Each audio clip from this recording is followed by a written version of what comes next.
Damn. Welcome to another exciting episode of the Terrorisk podcast. Carmen, Chris, what's going on, Chris? Well, I'll tell you what's going on. The world, the overton window, the news cycle has seemed to calm down. Which is good, because then people's minds could be less hijacked by like violent events in the world and all sorts of crazy shit happening. They could pay more attention to less important things like this podcast. Hopefully. Wait, I just want to mention though before we get into anything, if you guys want to see us do a live stream, so you guys could communicate with us while we record, just comment, and if only at least like 2 people say they're down, then we'll do it. Anyway, what were you saying? I mean, one of the features of this year that surprised me, but perhaps it shouldn't, is that compared to 2017, everything feels a lot more politically sedated. You have the big No Kings protest, but I think that's a big nothing burger. it is. People do not seem as, well, I know, it's probably because after fucking 8 years of this shit, or 10 years, people are really exhausted of it. I'm assuming that's the effect. Like, there's far more bold movements on the Trump administration side than under Trump 1.0. And yet the response is far more sedated. But maybe I just haven't been out. Or maybe it's just because now I'm in a not liberal at all scene. But people were really losing their shit back in 2016, 2017.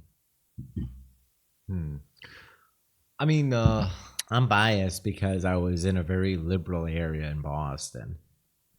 I think people just, one of the words that really stuck out to me since, I don't know, 2016 was, I think it was some gay ass Atlantic article or some shit. They were like, young people are having a political awakening. And like, it didn't offend me as much as it does in retrospect, because I think of words like spiritual awakening. Yeah. And to me, like, I look back at the 2016 shit, and that's what they were really trying to do with those words. They were trying to hide. Feel like a spiritual awakening in a bunch of ways. It was fake though. It was artificial because it was still like abiding by like the great man theory. We still need, or like cargo cults. Like we still need a great man, or if we just like do the right things and the right movements, then prosperity will find us. I mean, look, Trump is a great man of history because he rewrote everything around him for the past decade. The right is basically. And I'm not even saying that. I'm not even talking about that as a rightist. No. Or I'm the saying, tedious cult. Even back in 2016, the right were the people who were like all about the great man theory, while the left was all about cargo cultism. Okay, that's basically the point I was trying to make. It's like, yeah, they're both sides were victim to something, just different things. Certainly, there were cargo culting protest movements of the 60s and 70s. I think that's all modern leftists now. Mm-hmm. They all behave like cargo cults. A lot of people are effectively cargo culting, of imitating the outward trappings of something. For the listeners, though, can you explain what cargo cult is? A term to refer to spiritual cultural movements that existed in Papua New Guinea and Southeast Asia during and after World War II. During World War II, U.S. forces built a lot of runways, set up forward bases, and there was basically a bunch of guys in grass skirts who would come out of the jungle and be given candy bars and cast off things by the U.S. servicemen. And then for like decades later, they would create crude facsimiles of airplane runways trying to summon back the Americans to, provide them with more cargo. And that's what like the modern leftists are doing with communism. When we're using, yeah, exactly. When it's used in a modern context, it's referring to something that's imitating like the actions or trappings of some past thing without the actual organization dynamics that were at play then. Cargo culting. Here's a good example. There's a bunch of leftist cults, communist cults, are fixated on starting like free newspapers. Now they're doing this. Because like Trotsky and Lenin and whatever were big on starting newspapers in Tsarist Russia, but they were doing that in Tsarist Russia because that was the primary, easiest point of entry mass media. When you started a newspaper in 1900s Russia, that was a communist newspaper, that was the cutting edge communication technology to disseminate your message. When you're doing that in, 2015, 2025, you're just imitating the most prominent technology of a decade ago. But that's only looking. To be fair, that's only looking at like 20th century institutionalized leftism. It's not looking at the fact that real leftism happened in like cafes, in places that were actually open to like thinkers that weren't so institutionalized. Like, yeah, let's all meet at this fucking like 20th century version of a Starbucks, you know? So that Well, that was a big dynamic with like earlier liberalism, like the liberalism of the founding fathers. That was a big 18th century thing of organizing the bourgeois revolutions of like the USA, France, etc. Those meetings were happening in coffee clutches, coffee and cafes, which was hip and I don't know. There was an increase. I don't remember exactly when coffee comes to Europe. It's probably like 16th century or something. Probably first in Italy. Maybe that's. And I think it gets really mainstreamed in like the 18th century. Maybe that's what Starbucks really was for, to kill any notion of modern form, or any modern derivative that could come out where it's like, yeah, let's all meet at the cafe and discuss how to take down. And everyone will talk about the internet, which is true, and it does fulfill that function. But the internet is very lossy with information in a way that meeting in person is not, and it's also way worse for secret organization. Also, the internet really consolidates power to people who are just good at written word. Yeah, or now video, where they're incredibly long streams, video essays, or short form. I mean, put it this way, like on the internet, like right now, you could say you shitpost a lot about like hipster cultural tensions and make light of it in satirical form. Yeah, but imagine if you concentrated that power on promoting, say, God. You would do you like it would. It would touch a lot more people, but it would also piss off a lot more people, because more people are familiar with the concept of God in their reality than they would be about like the difference between like a black groiper foid or like a black pilled incel foid who's black, you know? Yeah. But I don't know. There's enough of a market. Well, there are two different markets, right? Like, if anything, I'm sure there's a bunch of mainstream Christian content that I'm not familiar with because I'm not from the Midwest or from the South. I'm sure there's a bunch of influencers or streamers or video essayists that probably have millions of views and I've never heard of them. Well, I don't know if that's true, but I'm guessing that's the case. Well, like if you truly subscribe to God, not like a religious Abrahamic manifestation of God, but the actual concept, like the universal concept of the supreme source, you get a lot of things you could like relentlessly tear apart with minimal repercussion. Like suddenly you don't ever have to say a word against Jews anymore. You don't even have to talk about Jews. You could just say nobody is the chosen people, motherfucker. No, we're all humans, yeah. And then that'll piss off the Jews in their own way. Or you could say something like, I don't know, like God doesn't really care about vengeance. You know, it's not about that. God exists in everyone, even the heretics, and that'll piss off the Protestants. Or you could say like, you know, God doesn't really want you to go and like marry children in your family, and that'll piss off the Muslims. Either way, all I'm saying is like, you know, I think a lot of the times even that level of dispersal makes it hard to catch, because I think a lot of outrage is driven by quickly clipping someone, clipping some speech or mention of the Jews or whatever. If you're doing it even slightly roundabout, you're probably absolutely fine. I don't know if that's true, but I suspect that's the case, because otherwise are people going to watch it? Or if you're saying something vague about one of these religions, I mean, I don't know. I mean, I will say this though, like it's everywhere. Also, frankly, people's attention spans are so short. I think even the kind of things that would have been an egregious assault against one group in the very recent past now would not even register. So you want to hear something funny? This is going to be kind of a long story, but I have the senpai. He's half Italian and half Jewish. Yeah. I'm pretty sure he's Italian. Pizza bagel, yeah. I'm pretty sure he's Italian, maybe on his mom's side. I don't know. Okay. But he's like, he recently got into a oh, by the way, if you're listening and you're a part of this martial arts school, don't fucking say anything. I'm trusting you. Anyway. He got into some beef with one of, you know, the other students in my school, who's also like, you know, well known and whatnot, but she was a liberal, like through and through. She definitely is a liberal. I mean, definitely a more educated and more disciplined one than you would see like on the internet. But she's still like, many of the ones on the internet are pretty, well, maybe not disciplined, but educated. But yeah, sorry. But she's got her beliefs, you know, and she's a respectable person in her own right.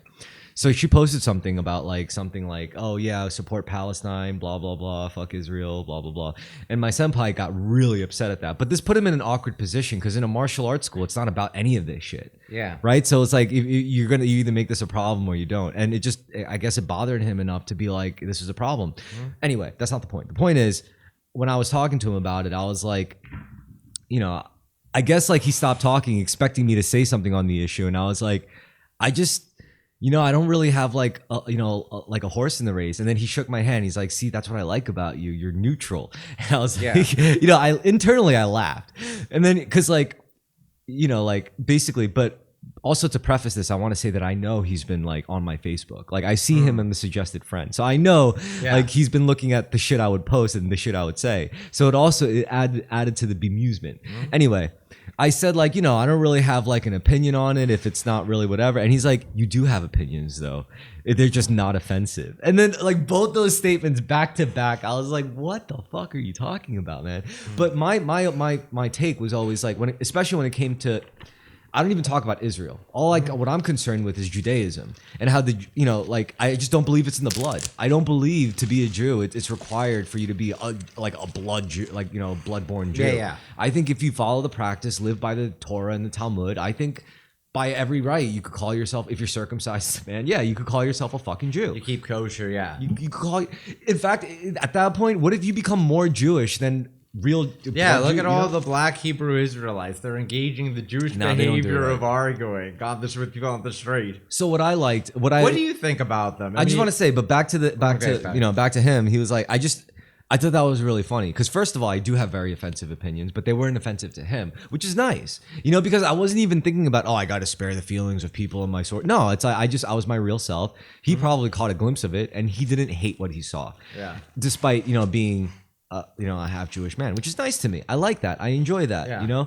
And that told me that at least I may not be doing anything right, but I'm not doing anything specifically wrong either here, with my own views. Because I really don't hate Jews. You and I both know that, and I don't hate Israel. I'll fucking make fun of Israel, but I really don't hate Israel. I might disagree with their decisions, but I'm sorry, I don't fucking hate Israel, and I don't fucking hate Palestine either.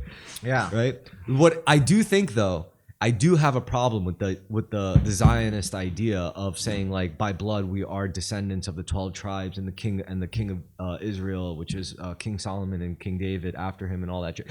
That is like, I have a problem with that because you're not just making claims about like a dynastic or empirical narrative with based on hereditary lines. You're making a claim on God, divine rule. Like you're making a claim on like. This is interesting. You know what? One thing here is that for a lot of Jews, your complaint is totally. I don't care about. Well, hold on. Let me finish the statement. To many Jews, certainly to any secular Jews, your statement is neither here nor there. It is irrelevant to them. It's totally relevant. It's totally related. They just don't care to see it because it causes them to confront the notion of God and their own relationship with God. Because that's why they don't want to talk about it. I think a lot of them are looking for people who hate Jews as an ethnicity. But I don't see. Yeah, you don't. Because you don't. They like. I don't care. They don't care. Yeah. They don't care. So that's yeah. why they're not getting mad at you. It's because you're not. But still, that in my view, I should be more offensive. But it's because like the secular Jews don't get it. Okay, because if you were an atheist Jew in Germany in 1940, you ended up in the concentration camps. Yeah, like they would be offended at you if secular Jews were fine and religious Jews were not. If that was how the Holocaust had played out, then they would take issue with what you're saying. But that's not how it was. They just, but that could also be so contrived. You know how many people could fake being a Jew in their records? You know how many, and also it's like, yes, there is a Jew, but you could say the same about Catholicism. Yeah, my mom and dad was Catholic. My grandma was Catholic. Her mom was Catholic, and all that shit. Yeah, you could do the same shit, and if you focus on that and hunt people based on that, you'll get a very similar result, where people start viewing it as an ethnicity. And they did. Look at the Spanish Inquisition, for fuck's sake. The Spanish Inquisition was way more focused on people who had converted to Islam. And the Spanish Inquisition was very religious based and not ethnicity based. But it still got to a point because they simply targeted that wasn't really ethnic, it became ethnic. in that context. Yeah, conversos, Jews who convert to Christianity were seen as suspect, but also people that have been Muslims in their family for a long time and converted to We're also back. considered suspect. Less so, but yeah. But The I mean, inverse different- was also true because that dynamic still played. Hmm? So yeah, I'm sorry. I mean, a lot of Spanish Jews ended up going to the New World, which is why a lot of Latinos are very marginally Jewish. That's funny to think about. Like a lot of Basques, a lot of Jews went to because basically the Spanish kicked out all the Muslims and then they immediately started colonizing Latin America. So over that process, there was a whole bunch of people that was like, times are tough in Spain, I'm going to Mexico. Yeah, but you know what? I think also my argument is to the benefit of the Jewish people. I would say, look, Jews just have a huge neurosis about the Holocaust, and all no. this. I could always say this regarding the Holocaust. I would say even if Hitler succeeded in wiping out every Jew, they still would have made a comeback. It's because it's not in the blood. That's what I'm trying to fucking say. You would have still had to deal with Jews as long as there was still the tradition. The idea of the tradition would have still kept it alive. Even Christianity being around would have still kept Jewish people alive because people would have questioned, what was Jesus all about? Oh, he was a Jew. What's a Jew? Oh, I want to be that. Dude, I'm telling you. It's not That's ethnic. not very reassuring to people who had family members in camps. In the Holocaust, yeah, but sure. I mean, I'm saying even if they were dead, hypothetically, if all of them died, if all the Jews died, Jews would have still made a comeback. That's not what they cared about, obviously, because they were, But I'm saying, like, say, Well, if all of them had died, because if all of them had died, the Middle Eastern EDM Jews would have been the major Jewish group left. That's funny, like Syrians, Yeah, literally, yeah, and they're Ethiopians. Ethiopian. There's not that many. There is. I think in Africa in Israel's general. all the African Jews went to Israel. Most of them have gone to Israel, good for them. and they're like 5 to 10% of the population. All I can say is, So it's like Israel is split pretty evenly between Ashkenazi and Mizrahi. but the fact that they exist, and there's also Asian Jews. there's like 1,000 left. There shouldn't. But the fact Most that of there could be Asian Jews just tells you something. I mean, the bloodline thing I think is completely different. I do think there is something to be like a direct lineage of the 12 tribes, Well, the Middle Eastern one, I mean, they all are probably just to varying degrees of distance, but yeah, it's the Middle Eastern and the European ones are just so much closer. I think this is the whole problem with Jesus, is that Jesus was the Jew who came out and said, hey, you guys can all have access to this. You guys can all be the chosen ones. Well, I think I've gone over this before, but a big factor in why Christianity spread so fast in the Roman Empire was that there was already Their own comic books were going out of style. yes, literally, yeah. Like many people were basically atheists. They didn't believe. I'm tired in of Marvel. they were tired of like Jupiter and Mars. Yeah, I'm tired of DC, bro. I'm tired of this. There's a bunch of people who were already Jewaboos. The Romans were cape shit for sure. Their pantheon was some cape shit. Just like how we're tired of cape shit, and now we want something more solidified and holistic. Yeah. But anyway, there's a lot of Gentile Romans that were very into Judaism, but they didn't want to get circumcised. They didn't want to follow kosher. They liked a lot of things about Judaism, but they were not like enmeshed in a bunch of the cultural restrictions of Judaism. So Christianity was like, you can be a Jew without having to do the hard Jewish parts. And they were like, hot damn, sign me up. It wasn't just that, though. It wasn't just that. There's a bunch of things. I don't mean to denigrate or say that it was just a convenience like that. Obviously, there's strength in the conviction. All right, fine. Let's at first look at it in raw, brutal, pragmatic terms. They're saying, you're telling me I could sin and be forgiven for all the men I've killed, for all the evil shit I've done. I'm like, look at me, I'm a wretch. And Jesus would look at them and be like, yeah, you just got to like see the truth. Because it's not about renouncing your ways, promising you'll be better. It's more so if you know the truth, you know you're not just acting out against the interests of your fellow man, but you're also like harming your own soul. That's why Jesus wasn't just about like being a Jew. Jesus really tapped into some like hermetic stuff, or like not mysticism, basically. I think Jesus was a mystic. He was a Jew that turned into a mystic. And then he figured some shit out, which was very subversive to like establish institutionalized religions. at the time, even. Well, it was also a lot more open than a lot of other things, as opposed to the long traditions you have to follow, the long conversion rate into Judaism. You know, Rome at the time was filled with mystery cults. There's various different religious practices that were kind of like the Masons or some other Hermetic tradition where you have to learn about it secretly, gradually, have information. Yeah, but to be revealed fair, you. the Romans Whereas- weren't nearly as crazy dynamic about it as the Greeks were. Over time, it got watered down until it became turned into. Because, all right, so if I For were. a lot of Romans, religious practice was the most. It's not exact by any means the same thing. The closest living thing would be like the religious practices in Japan, where you have like the government funds Shinto rituals. You have a priest to do certain rites or rituals every year. It's not just for show, though. No, but it's imagine if we had a Church of America where we venerated the founding fathers as deities, and every 4th of July, we're instead of doing a symbolic prayer to them, we're doing an overt prayer. Okay, do you know That's what like the Roman state religious. Do you know the meaning behind it is? Like, do you know the actual reinforcement of why they would keep doing such a thing for so long? Why? Tell me. Well, I know it creates a community within the people. It keeps a continuity between between previous generations and this one. All right, this is a pretty deep topic, but just to get in the relevant parts of it, I would say, let me tell you a narrative. I'm not saying this is like gospel, but I'm just saying like this. Just imagine how I describe it. So imagine between us and God, the Creator, right? The big G God, capital G God. There's little g gods, lowercase g gods. You know, in between us and God, there's gods. And a long time ago, as far as we're concerned in human history, these lowercase g gods existed in various tribes, in many, many different circles. It was like many isolated tribes. And every once in a while, they'd come into contact and they would fight with each other. Tribes would war against tribes. And what happened was after the war, the little battles were over, they would merge. It was the stronger tribe would eat the smaller tribe, and therefore their gods would also eat, you know, the defeated gods. The defeated gods served them. So this happened over a millennia, and this even reflects in the modern world, in the material world. You know, so as this is going on, you see less and less tribes, and you see like, you know, just less borders between the tribes until there's only 2 tribes left.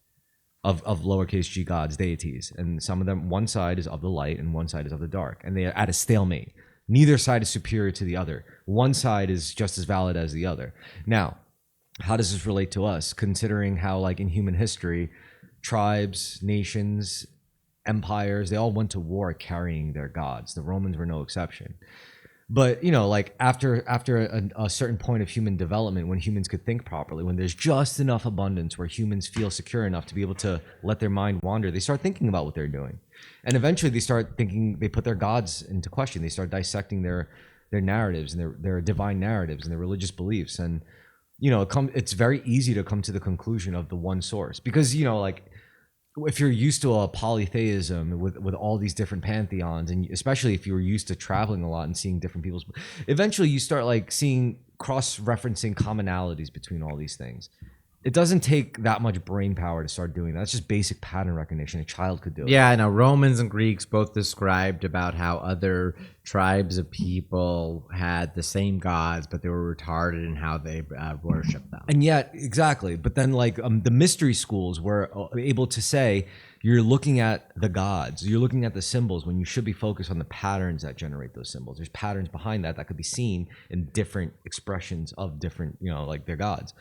So basically what I'm trying to say is it makes sense why it's not that monotheism is superior to polytheism. I don't think we would be able to get to monotheism as a species unless we go through the gamut, the gauntlet of polytheism and warring with our gods. Also, just because, you know, it's not like, you know, humanity might be more geared towards monotheism, that doesn't mean the lowercase g gods go away.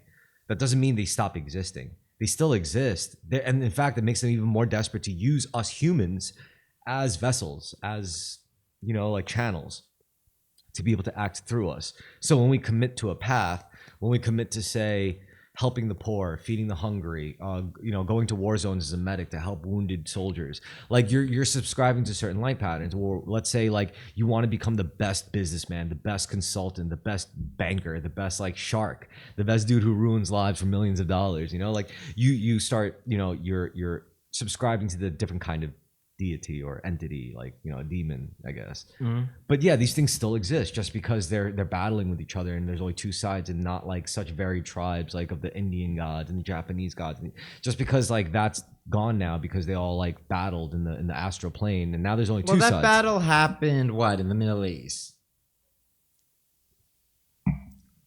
No, I mean between the gods. No, it happened in the astral plane. Okay, fair. Like we're talking like devas fighting archangels, fighting fucking like Odin and his pantheon, fighting Zeus and his like they all battled throughout the last like 2,000 or so years, and now they've consolidated all the things where they realize for every light deity that you could think of, there's a dark one to match it, and that's why it's a stalemate. This Manichaeism. I guess so. And I've said this before, but if you go one dimension higher past lowercase g gods, you get to the source, big G God, and he's just coming to a decision. This could just be him deciding, do I want granola today, or do I want eggs? Like maybe and maybe like there's parallel versions of higher dimensions where they're fighting over every other decision that God's making, which manifests into lower dimensions like worlds like ours. Crazy to think about. But this is how I kind of view it in the holistic sense of like, look at our history and how we got to here. And we used to look at like these stories of like little G gods as symbolic or metaphors for baser human experiences. But I now don't know, I feel like that's a more recent development. Like for a long time, people just saw it more akin to what you're describing. Well, I think we're going back. I think we're going back to that because there's weird stories. I think that it's come out. the nature of the like. It's post-Enlightenment stuff that we think of all these pagan pantheons as being various stories that people made up. Yeah. But fast forward to today, it's just like what we said. They're like the global homos won. Yeah. It's just like it is in the astral plane. All the tribes of gods now form two sides. One dark side and their fucking light match, and vice versa. Same thing here. It's global homo. Once there are no borders and nationalism crumbles, culture crumbles. We see culture for what it is, as mere tools for human expression. Otherwise, if we venerate culture too much, it eats us. Now even a dickhead like me is smart enough to realize that. So if more dickheads realize that in the world, then what? Then we realize, shit, where do we even go from here? Then it's just literally right and wrong. Do I want to be a good guy? Or do I want to be a bad guy? And there's no guarantee of repercussions for either. It's just what you want. In the universe, the laws of the universe, even thermodynamics, seem to state both have to exist at all times. And even you don't even have to pick one or the other. It doesn't have to be binary. Maybe you could not choose. Maybe you could seek to live in a way where it doesn't force you to choose between the light and the dark. Maybe you could continue to live in a way, and what does that make you? I think a monk, like Jolie Bindo from Knights of the Old Republic. Yeah. As I've aged, I've been identifying with him more and more and more. I don't know, he's such a fun character. I love Jolie Bindo. Yeah. Real fan favorite there. Well, both of the Knights of the Old Republic, both of them are about the most interesting things Star Wars produced as a franchise. For sure. In large part because so much of it was based on we kind of hate having to not hate, but like we're going to do our best job of making a good expanded universe story. And Knights of the Old Republic 2 is just purely far better deconstruction of it than The Last Jedi. Yeah. Wait, The Last Jedi was the second new Star Wars movie, the Rian Johnson one with old Luke and all that. I feel bad for. A part of me wishes the Knights of the Old Republic series never existed. Why? It hopped up our expectations too much. I don't know. Thank Chris Avallone or Avallone, whatever. Who, by the way, one of the most unfortunate cancellations because he's such a talented. He's one of the few good video game writers, and he got fucked over from fucking a groupie. Yeah. What do you think? I mean, Star Wars is dead. No one gives a fuck. Hmm? Marvel's dead. No one gives a fuck. Like, what media now is going to influence our political decisions? Skibbity toilet. I mean, like Genuinely short form video because or anime. It's going to be anime because anime is the only like long form media that has real cachet. So if Kamala wants to win in 2028, she has to appeal to the weebs. Yeah, like what the Demon Slayer movie made like 100 million, 200 million, some shit like that. Yeah, that explains the influx of new sword school students. Yo, dude, people watch Demon Slayer. They say, I want to try that shit. And there's only one school. There's only a handful of schools in New York City That are actually focused on real swordsmanship. Yeah, that's not. Yeah, no, kendo. I mean, I meet people. You know, the Demon Slayer fans I've met are all like young, sweet Latino boys. I guess some of those. Yeah. Like, it's all like Latino guys go fucking nuts for Demon Slayer, Latino Zoomers. I think that's why they like learning from me, because it's not just clinical, it's not just philosophical, it's not just classical, but we fight. And it's like then we get to like put You're the ideal sensei for them. Because I'm like, I'm not one of the old guys, like I'm not like, hey, I'm just like I do feel like a good like older like big brother character in an anime. Yeah. And I do like the idea that I get to die, in the narrative, like protecting the school. It's like, go, you got to save yourselves. Yeah. And then I die in like the beginning. Because throughout the whole, he's like the character that dies, and throughout the whole story, you're like, God, if only he was here for this part, You have a bunch of flashbacks to you training them when they're younger. Remember, slow is smooth, smooth is fast. Yeah. First cut first, blah, blah, blah. But that's how I feel too. That's how I felt during my like intenser moments, even like conflict outside of the dojo. It's always like, like it's almost spiritual. Like I don't even mean it as an ego, because it's clearly bigger than me. But I'm like, because of the years I spent under my sensei, he has expectations of me now, whether he says it or not. And I'm sure before him, his sensei had expectations of him. And before him, his sensei. And I see the chain, and it's like a very powerful, it's like some Avatar shit. And I'm like, fuck, man. I didn't sign up for this shit. I didn't ask to like inherit generations of burden through training, but it just happened. Mm-hmm. That's a very crazy thing to think about. Because like, I think about like what I was taught and what makes me succeed in sword fights. And I'm like, shit, it's all about like how I see like how I must have used the same technique as like 2 generations back in his contest, and he was probably like feeling similar things, and it feels very humbling, to tap into that shit. It's definitely bigger than me. And again, to me, this is just becoming a channel or a vessel for the warrior spirit. And we're back. Mm-hmm. So lately I've been noticing a lot of like hood rat content where like, go on. I want to hear where the sentence goes. Go on. Where they'll throw a water balloon at a guy, and then he'll turn around like get all mad, and then he pulls out like a fucking little like Draco AK or something and cocks it, as a prank, quote unquote. I'm like, a lot of people will say like how far we've fallen as a society, but I think sounds very staged. Do you think so? A decent amount of content like that is probably staged. A decent amount of content online is staged. I don't think the only in New York videos are staged, where you that thing of like throwing a dwarf off of a bus for being a pervert, that's staged. Oh, that's obvious, yeah. But I think a bunch of stuff is. Yeah. I mean, the shit that I usually see is like, like leaking on the internet is like, like dudes attempting a drive-by in like a fucking supercharged Dodge Charger. That's like the most typical shit, like driving a Hellcat. Oh God, yeah, those PPP Hellcats. I love those things. I would have wanted one if there wasn't the N-word tax involved. Yeah. But yeah, that's what the mechanics call it. But I mean, it's something it's something to be said about how like violence because of the internet and clout farming and aura farming, it's become cartoonish, I mean, this is the case with like drill in the UK, right? Like they're bragging about killings they do, so then they get busted.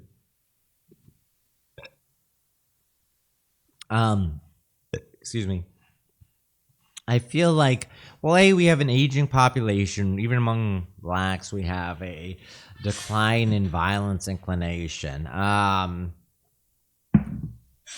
Maybe seeing it makes it seem more extreme, but then like when you hear, you ever, okay, this might be too much of a stretch, but when you talk to older guys, when they talk about how often they got into fights, even if they're exaggerating, it seemed like it was happening all the time. My pop was like that. I know your dad for sure was like that, but like just talk to any guy in his 50s or up, and he was like, yeah, we were just fighting all the time. Yeah. Now we're shooting all the time. Now kids are shooting all the time. They're doing that in the 80s and 90s, but yeah. Yeah, but I feel like it was different because in the 80s and 90s, like, how do I explain it? It's more cyberpunk now. They got like high-tech Glocks, switched up Glocks with like optics and shit and like full Kevlar vests. They get this shit off Temu.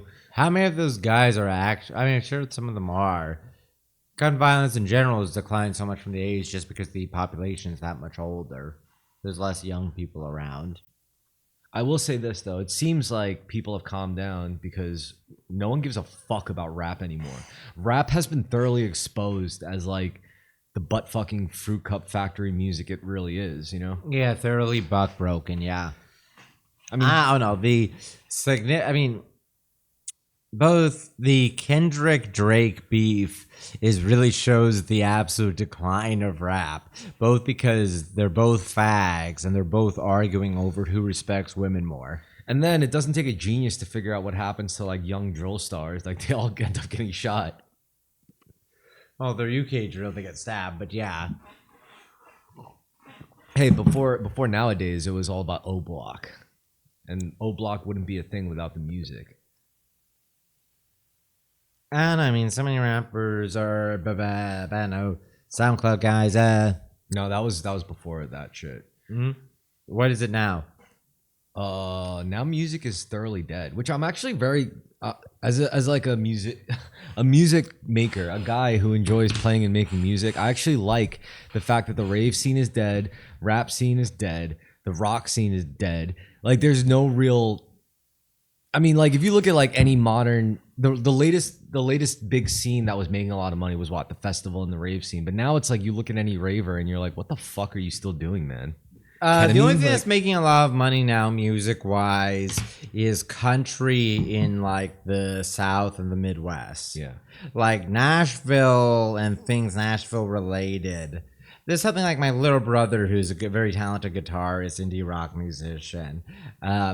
Has mentioned to me he has a successful job outside of music, and he says he's glad because if he was to make money as a musician, he would have to move to Nashville and become a session guitarist on like rap country songs or something like that. Yeah, or you don't have to be a fucking indie. Like, really, if you want to make money on music, you don't even have to move to Nashville. He's just saying that because he's also in the South, so that's definitely the channel that's most obvious. Well, he only views music through his lens.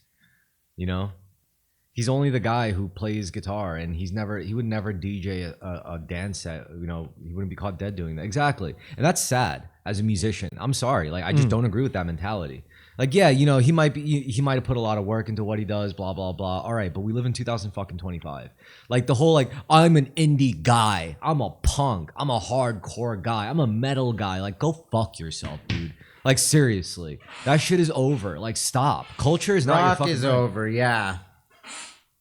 I mean, no. If you have the talent to play an instrument, then you have the talent to make whatever you want. Why not explore freely? Unless you're so locked into this fucking bullshit identity of, oh no, I'm an indie rock musician. Like, shut the fuck up. I think a big factor is just being a guitarist, but yeah. It's not just that. It's also like, oh, look at my aesthetic. This is my look. These are the people that I hang out with. This is the language I speak. This is my lifestyle. Yeah, that's pretty fucking basic and typical. I'm sorry. No matter what, whether it's an indie rock musician or a punk or like a metal guy, like it's all like, it's all redundant now, because we all get it. Like, we all understand there's no magic in it anymore. I'm sorry. You're literally just copying something that's not you.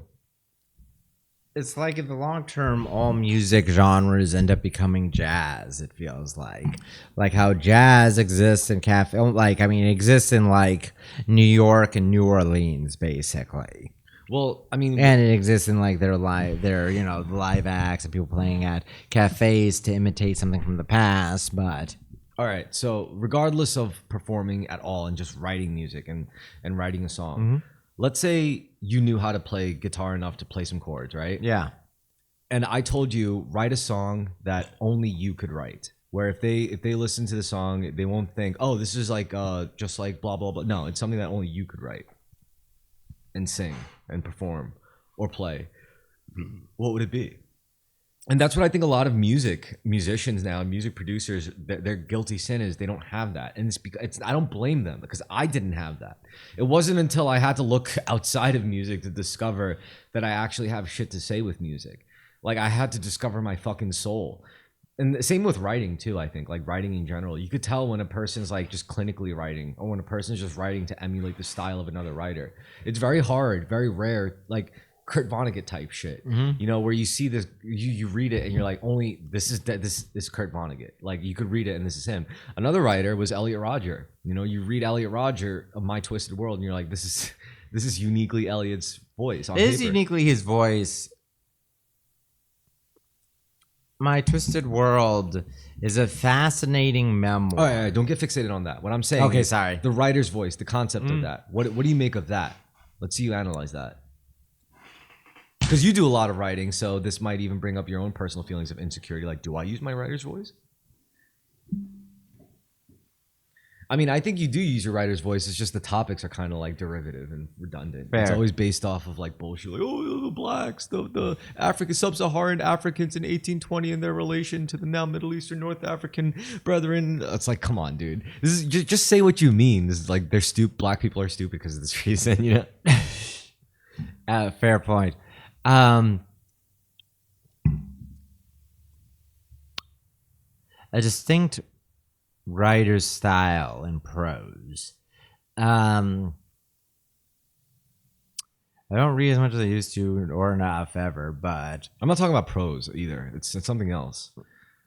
Because Elliot Rodger objectively didn't have like. well, there's poetry and there's prose. Prose is pretty much anything that is not overt nonfiction and isn't poetry. And then you have poetry. So like all fiction writing is prose. Style is the actual style that accompanies it. You know, Damon Runyon, the 1920s, 1930s writer, Guys and Dolls is based on like two different stories of his. All of our tropes about gangsters come from him when it's all the Fat Tonys, the Slick Willies, all those kind of like names are originally Damon Runyon writing in like the 30s. He coined that whole genre of all the, what are you talking about? Those kind of guys. Everything he was writing as part of his style was in present tense, often in long, almost run-on sentences. There's like very distinct authorial voices like that.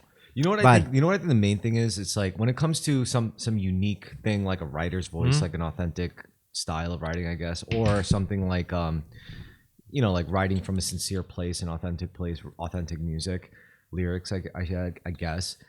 I would say a lot of it has to do with the reason why it's so hard to put your finger on it. It's because people focus too much on perception and not enough on perspective. The writer's voice, what makes it good, what makes it unique, what makes it original and authentic is the perspective.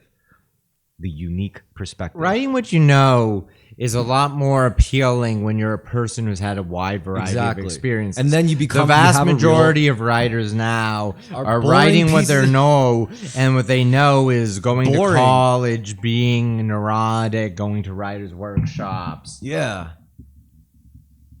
It's like what Indiana Jones says: if you want to be a good archaeologist, get out of the library and go into the field. You know. Yeah. Or it's like if you want to write authentic music, stop trying to fucking mimic the quality of like EDM stars or like country stadium singers and like, do your fucking. The best writer I know is my friend Johnny, genuinely.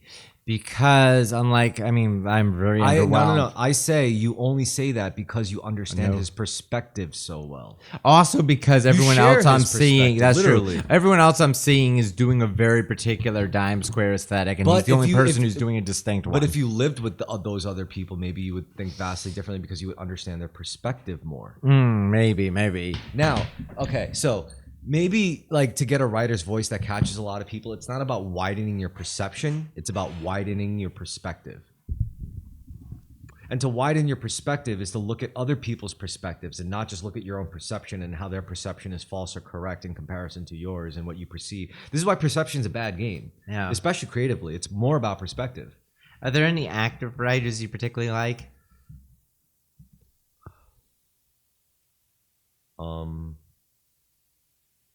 No, just social media guys, honestly. Yeah, Michelle Welbeck is the only person who's an actual published novelist that I really like. Right? You know what? I like writers that could take a boring topic and make it interesting. Do you like Michael Crichton? I don't know who that is. Jurassic Park. He wrote Jurassic Park. Yeah, Michael Crichton. Yeah. I mean, I like the movies. They're all right. Oh, interesting. I feel like you would like him as a writer because you're a Tom Clancy fan, and Crichton also wrote techno thrillers. Well, but Tom Clancy, it's not about his style. It's about what he knows. He knows too much for a guy who's never served. I think he was a psyop.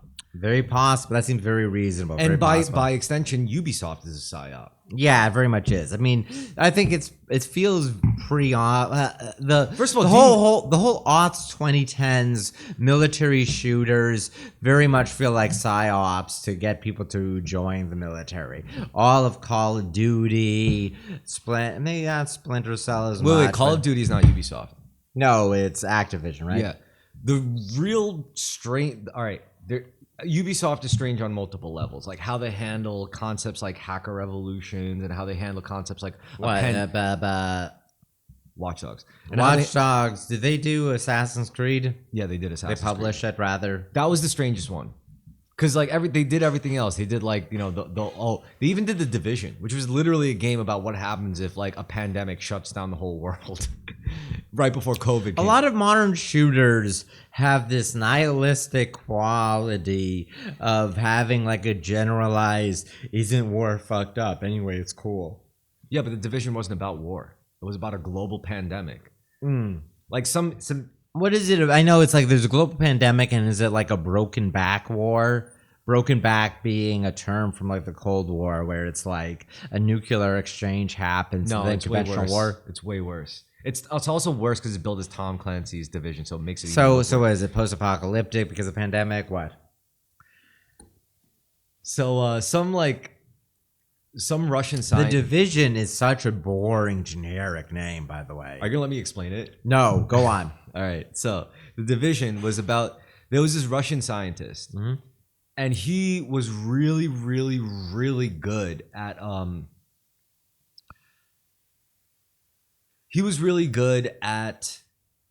mixing and matching characteristics of different viruses, different diseases, like viral strains, using like a protein printer, a 3D printer for proteins, for viruses, pretty much, you know? Yeah.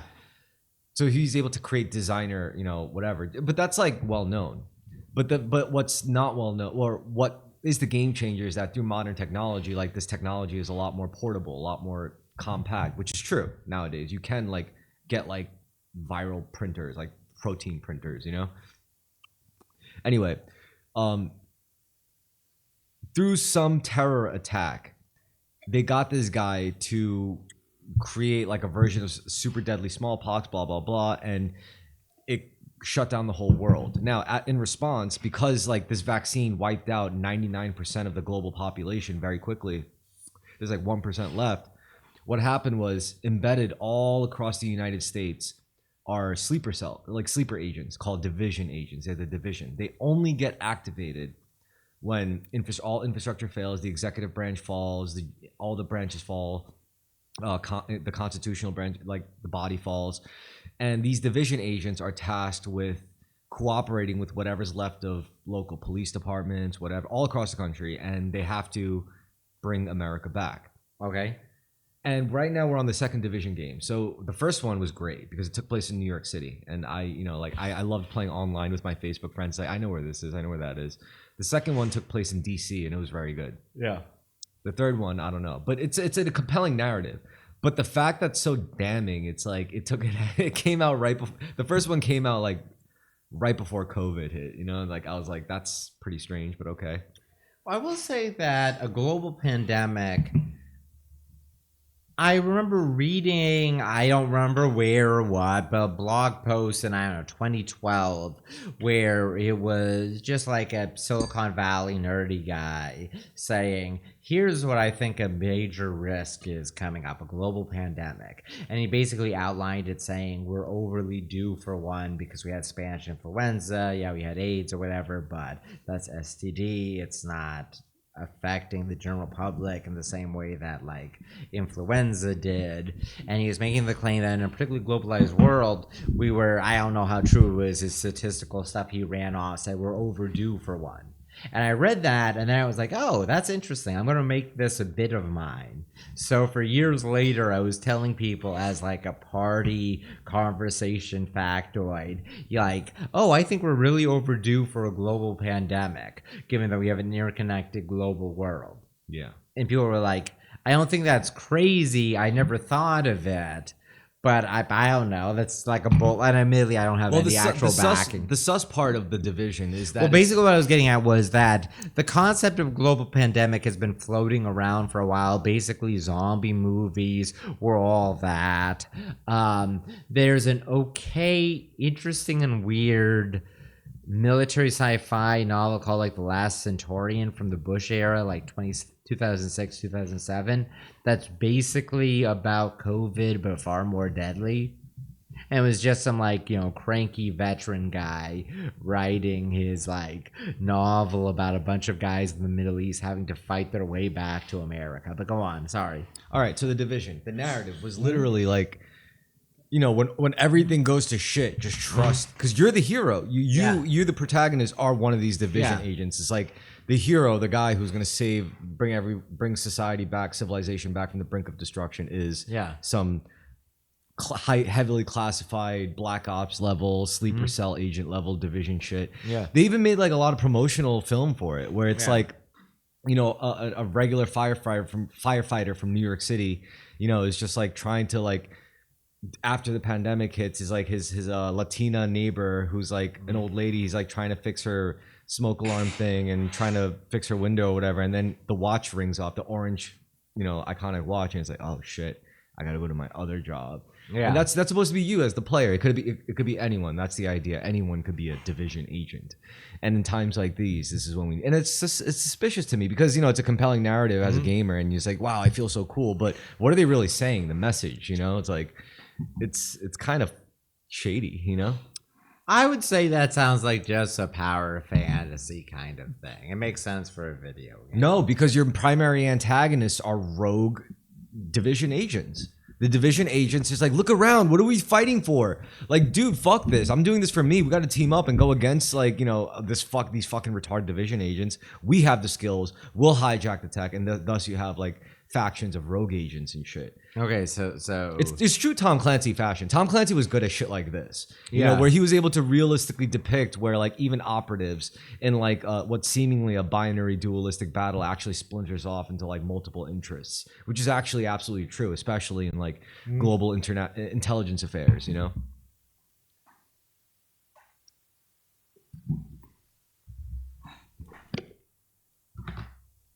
And also that, but all right, so that's interesting actually. That is it built into the gameplay? Is it like a team-based shooter? I never played. I just know that as a shooter. It's an RPG shooter. Okay. It's also a looter shooter. So so it's a looter shooter. So let's say in the first is the framing of it that you and your buds are all one division, you're the good ones, and everyone you're playing against are one of the bad ones? No. Okay. So the way it works is there's a shared PvE zone, right? Where it's you don't really fight anyone, blah blah blah, and it's like, and all the division agents are connected on the Shade network, a network that could identify other division agents and coordinate missions and shit. And this is all throughout, say, Manhattan. The whole game takes place in the whole borough of Manhattan. In the center of Manhattan is something called the dead zone, the quarantine zone. And within the quarantine zone, there's the Shade Network gets shut down. It's a lot more dangerous, a lot more hostile. Nobody is supposed to be able to go in or out. Only you have the clearance. But it's a huge portion of Manhattan. So you go in there, then it's every man for himself. Whether you're a division agent, whether you're a faction member, whether you're just some guy trying to survive like a civilian, whether you're like a dark weapons vendor or something, like an arms dealer, like that is where rogue agents, you have the choice. Like you see another division, like in the PvE zones, you can't really engage with other players. But in the dead zone, in the quarantine zone, if you go in there, you get the best loot. But you try to grab it, and some other player's gonna come. It's like, hey, in the PvE areas, what are you shooting? Bots that are just supposed to be looters, or what? Yeah, just bots. Okay. Like, and there's also like segments where they carry out missions, so the missions are contained in the locations. And then, you know, that's where you coordinate and play cooperative play with other players. You know, every time you go into the building, it's before you do the mission, you get into a lobby and then they all sign in. But when you get into the quarantine zone, all bets are off. You know, you're trying to loot items, but to loot it, you can't just pick it up and put it in your bag. They're like contaminated. So you have to like call in like a strike, a helicopter pickup, and that takes time. But then when you shoot the flare, other players see the flare. Okay. So like, you know, as you're waiting and like trying to wait with your 4-man squad, like a bunch of other people come and they're like, yo, we're gonna rob you. Yeah. It turns into hood rat shit. It's fun. It's really fun. It's a brilliant dynamic, honestly. Sounds like that sounds like a good adaptation of like the Borderlands format. Yeah, but it's like very contemporary. I don't like looter shooters, but it's very contemporary. Yeah. You know, like all the locations are like, you don't see like, you know, like unbelievable characters. You see like guys really doing their effort to portray regular New Yorkers. Like, hey, I've been living in this city my whole life, and then the pandemic hit, and then, you know, the dollar flu hit, and then because the dollar flu, it was apparently artificially placed on a currency bill, and then it takes place in Christmas. So during like the holiday rush hour, they paid for something and it just spread like wildfire. And within like a week or 2 weeks, it affected the whole world and killed people. It was crazy. It's cool. I like it. Also, I guess Planet of the Apes, the new Planet of the Apes, is also a pandemic movie that came out in like years before the COVID. All right, so the real strange shit is Assassin's Creed. Yeah. That's very suspicious. Have you ever played through Assassin's Creed? No, I kind of played one a little bit. I just don't find the gameplay loop compelling. Oh yeah, me neither. But the narrative is pretty crazy. I know that it's like recovered memories, genetic past. It seems like they start off. It sounds like it's a lot like Lost, where they start off with a lot of mysteries and then they lost the plot. Oh no, it got crazy. Well, I know it's Templars and Assassins and Masons and a bunch of conspiracy stuff, and there's like alien artifacts in it. It's not alien. Ancient humans or whatever. The first civilization. Okay. That were way more advanced than us, and they died out because of their technology. And the whole purpose of like exploring these memories of the ancestors is to try to find clues towards the artifacts of the first civilization, which was always controlled in the war between the Templars and the Assassins. Now, what's interesting about that is the Assassins, they're the good guys. You play as the Assassins, the Assassin's Creed, who was always at war with the Templars, and this is an ancient war that's went back throughout nations, rising and falling, dynasties, kingdoms, all over the world. Now, what's interesting is that they portray the Templars as the bad guys and you as the Assassins, but the Assassins, if you really look at it, they are the Illuminati. The Assassins are the fucking Illuminati, and the Templars are just the Templars, you know? I think they inverted that on purpose. Well, I probably inverted it because of like it's kind of downstream of like the global war on terror started, and there was a whole bunch of cultural things that were like, let's be nice to Muslims. No, because like, it expands to more than Muslims. There's samurai, there's fucking Magi. Well, I'm just talking about the first one. No, but I'm not talking about. But no, I know it seems like the protagonist, the assassin, is always whatever underdog can be found in a conflict between two different people. It seems like it's always the underdog. No, it's two opposing orders: the order of the Assassins and the order of the Templars, and they're both very powerful. because they both have access to artifacts from the first civilization. I mean, there was even like a game where you played as a Templar agent. You're basically like you have like a lot of similar abilities of assassinating in combat, and you're supposed to take out corrupt members of the Assassin Order. Well, I'm telling you, Assassin's Creed has some weird occult like. I mean, that's but you don't believe in built any into- of that shit because you're all basic and materialist. Yeah. I mean, I know that it's all playing on those things very heavily, I know. But No, it's not playing on them very heavily. I'm the one who's saying it. That's why it seems it. But most people just see a game about assassins, first civilizations, yeah, blah blah blah, and cool history and. I don't know. It feels like it's. I mean, part of its appeal, right, is that they're doing things like fairly accurate, trying to be fairly accurate recreations of historical cities and urban environments. They're not fairly accurate. They are accurate, first of all. But yeah, continue. Okay, fair. It's interesting. It's also a holdover, perhaps the biggest holdover of the parkour craze of the aughts. Like, there's nothing else culturally prominent using a lot of parkour besides Assassin's Creed. Yeah, but I mean, a holdover of what? Like, no one else did it like that. Well, it did a lot better, perhaps in a video game form. It's just fun animated. I don't know. There's a whole period of time when there was parkour shit and everything. Assassin's Creed was the first one to do it. I don't know what the first was to do it. Assassin's Creed was the first one to do it successfully. When did Casino Royale has a parkour sequence in it? What's Casino Royale? The James Bond movie. Yeah, it's a movie. No, that's what I meant. Is that like I'm saying there was a cultural fixation with parkour from the aughts into the 2010s. No, there wasn't. Yes, there was. I swear to God, it probably just blew up on YouTube because it's popular at the time. That's all it did. Just blew up on YouTube. I'm not saying people were doing it. I want to keep talking about this. I don't care about the segments. I'm not saying that people were doing it beyond like hopping over a low dividing wall and then saying parkour. But there is definitely a minor cultural craze for parkour, even insofar as just like it was in a bunch of video games and movies. Yeah, just like fixed gear bicycles. Yeah, that's what I mean. Yeah. Yeah, it wasn't that significant though.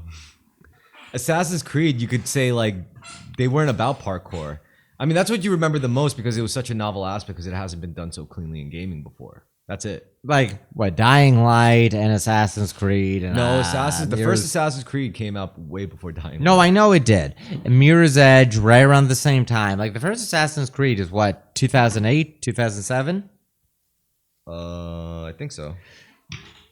Let me bring this up on the Jumbotron here. Let's see. Let me see if I can prove my bizarre petty point that I'm trying to get at. I'm trying to get at this bizarre petty point. Hold on. Fuck me.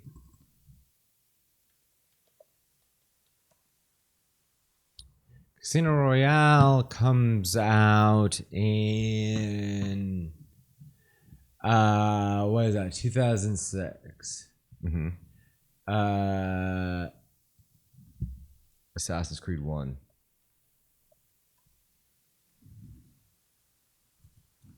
Assassin's Creed 1, 2007. Mm-hmm. Mirror's Edge, I think, is also 2007. 2008. I swear to God there was a parkour craze. No, it's just AI generated. It's bullshit. I don't know. What am I even trying to prove? I'm just saying, like, I swear You're trying to God, prove that you have your finger on the pulse of culture. I culture am, is actually right. bullshit. I know that's your primary interest, but it is my primary interest. Yeah, but culture is not important, dude. I mean, it's interesting. I love culture because of its interest, but I don't. I'm not saying it's important. I'm not saying I have any grand scheme or statement here. And you're right, it is just my interest. But I don't know, it is bullshit. But I don't know. What I was getting at is that Assassin's Creed now feels like a holdover from a late aughts fixation on parkour. Nah, man, I think that mechanic was just very novel for the game for video gaming. very novel, executed in that way. No other game was so silky smooth about it, and it wasn't about the parkour really. No, I mean it's a AAA, well-produced game. It had like when people think appealing- about Assassin's Creed, they don't think about just parkour, and they don't think about parkour in general. Okay, what's the appeal of Assassin's Creed? The crazy ass fucking narrative behind it. That's the only good part. It's the good part is the fact that they're dealing with like esoteric and occult concepts. How many people who are fans of it, if you ask them, are going to mention that, and how much of them are going to mention the cool aesthetics, the jumping around, the way the story's been constructed? Well, personally, I know two really good fans. I know Brendan. He's a big fan of Assassin's Creed, and he likes it for. I'm pretty sure for the narrative. It's very compelling to him.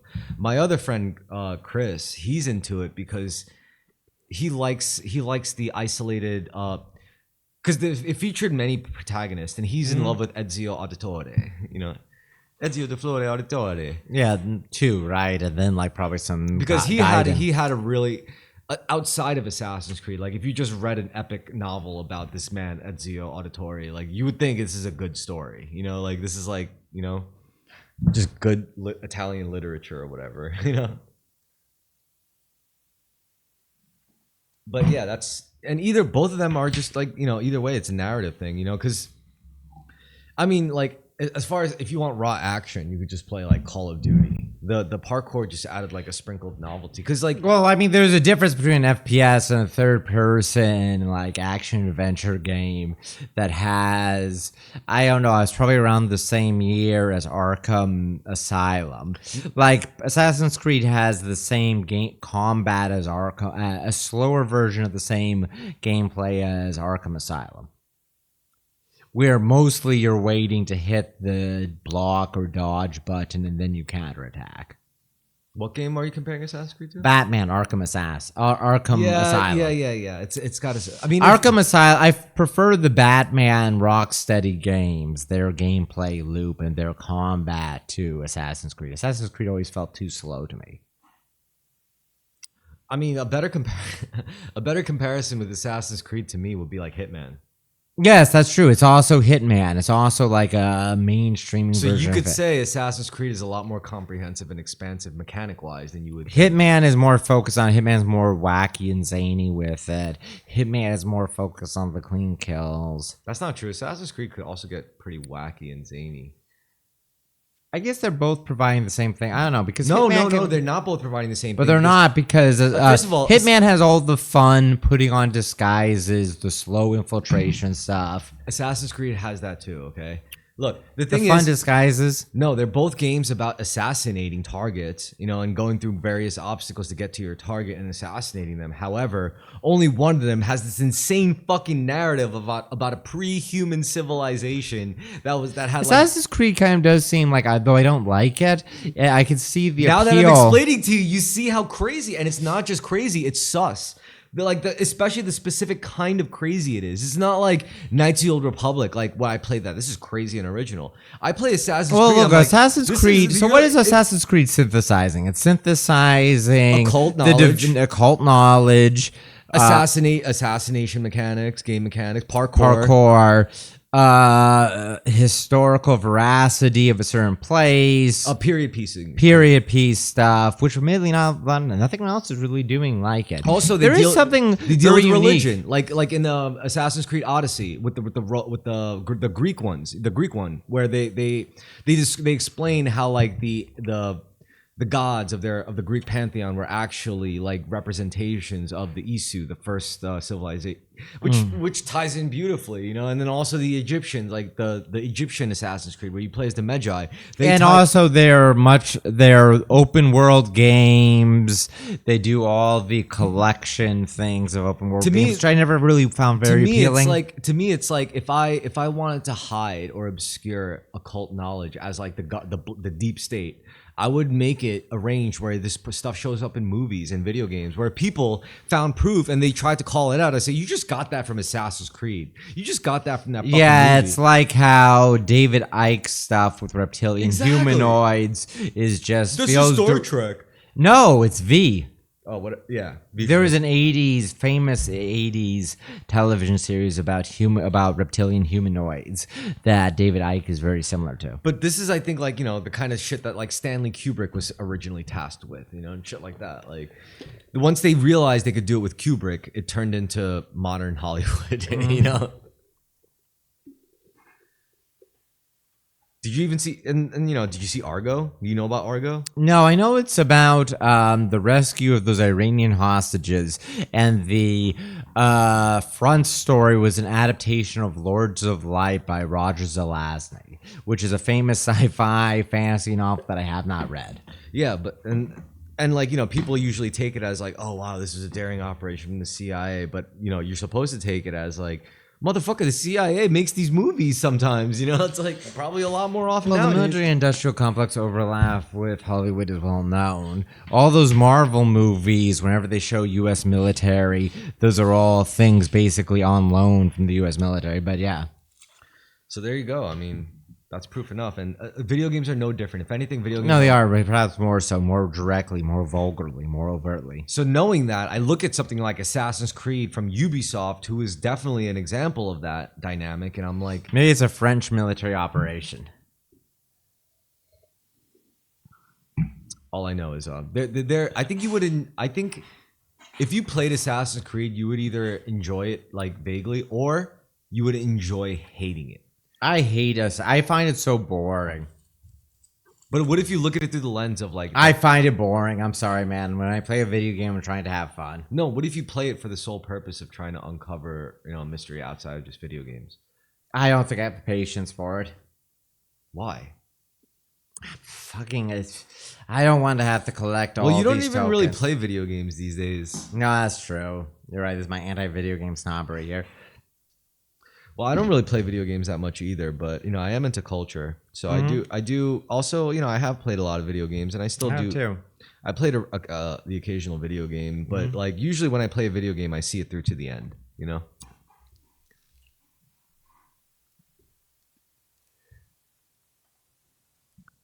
And I think this is going to be the nail in the coffin that kind of like makes you out of touch with culture, is the fact that you don't game. That's true.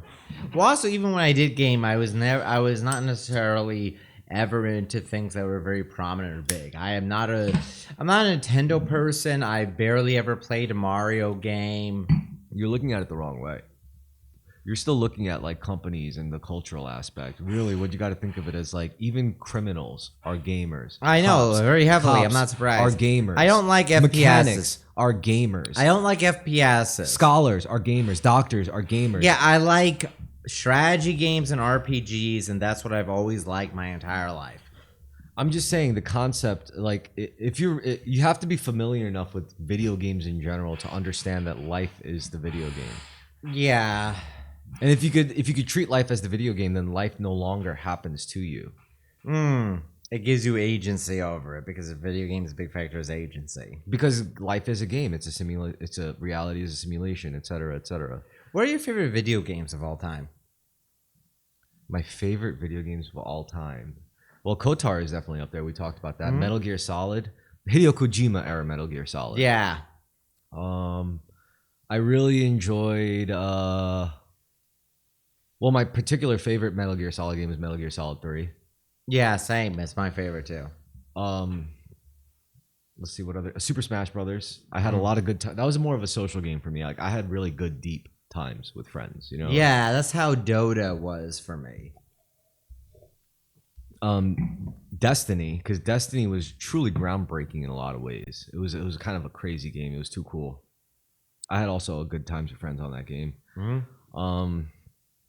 Let's see what other game. There's also there was a bunch of other games in between that I thoroughly enjoyed that I just wish didn't end. Yeah, it's funny. You technically can play them, but really their height is when other people are playing them. That's multiplayer games in general. Yeah. I actually do enjoy Grand Theft Auto games. I do. Only because, like, I know a lot of people like just the idea of doing whatever you want, and they don't really care so much for the story. I genuinely love how well Rockstar writes their narratives. I mean, some are better than others, don't get me wrong, but it's like always watching like a decent Martin Scorsese film. It's riffing on it, but yeah. I mean, they at least they do My it with, fa- at least they riff on it with class. It's parody. It's still satirical Yeah. as fuck, but it's still like classy, you know? Like they still they rip on it in a way where it still proves they care about it, you know? Although no, now the lines between satire and reality and sincere like glazing is like getting blurred in Grand Theft Auto, you know? Yeah, and I don't know. Maybe the real world has become much more GTA. Yeah. Andrew Tate is just a GTA radio character. I mean, when I was in like the Discord channels for like stock trading, they were a lot of them were like blown away about the fact that like, you guys heard of GTA 5, Grand Theft Auto 5? And they were like, yeah, like I'm not that old. And I would tell them, I was like, yo, did you know that like in this game, in this virtual world, you can pull out your cell phone and go to a website.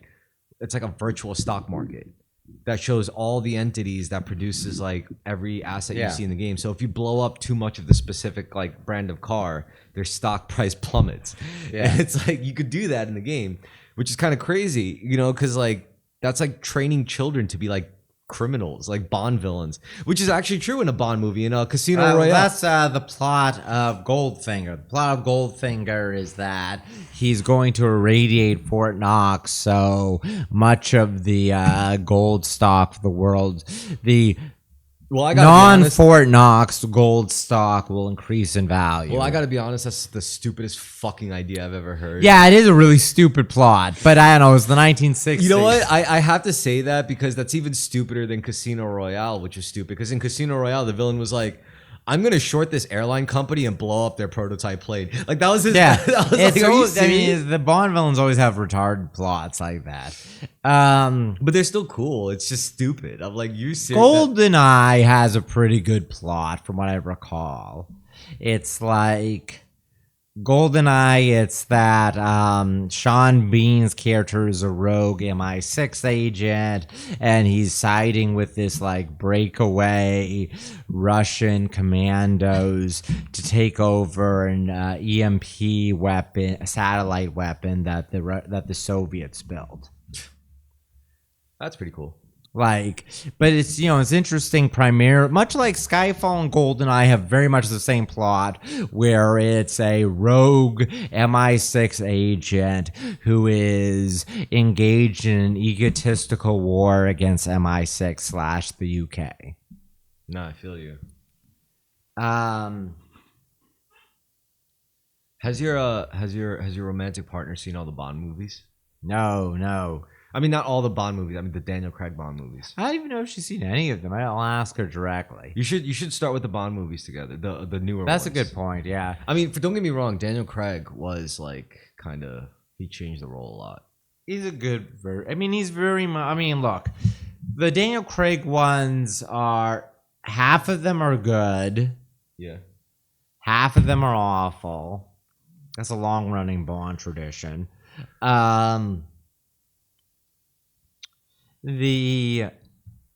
It's funny because in Casino Royale they're talking about how he's inexperienced as a fresh whelp, and then like I don't know, Quantum Solace, or at the very least by Skyfall they're talking about how old and out of touch he is, and he does look old as shit. All right. Well, if there's any two cocktails I need you to learn how to make, it's the Vesper Martini. I know how to make a Vesper. All right, and then also the Silverhand Martini from.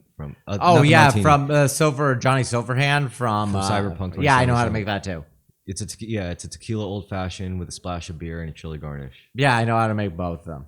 I tried to order that at a bar and they just like she was like, what do you want? I was like, give me a tequila old fashioned with a splash of beer and a chili. Yeah. It's the chili garnish that trips them up. Because you know some dive bars don't have. If they just have to, you need to just ask if they have tahini.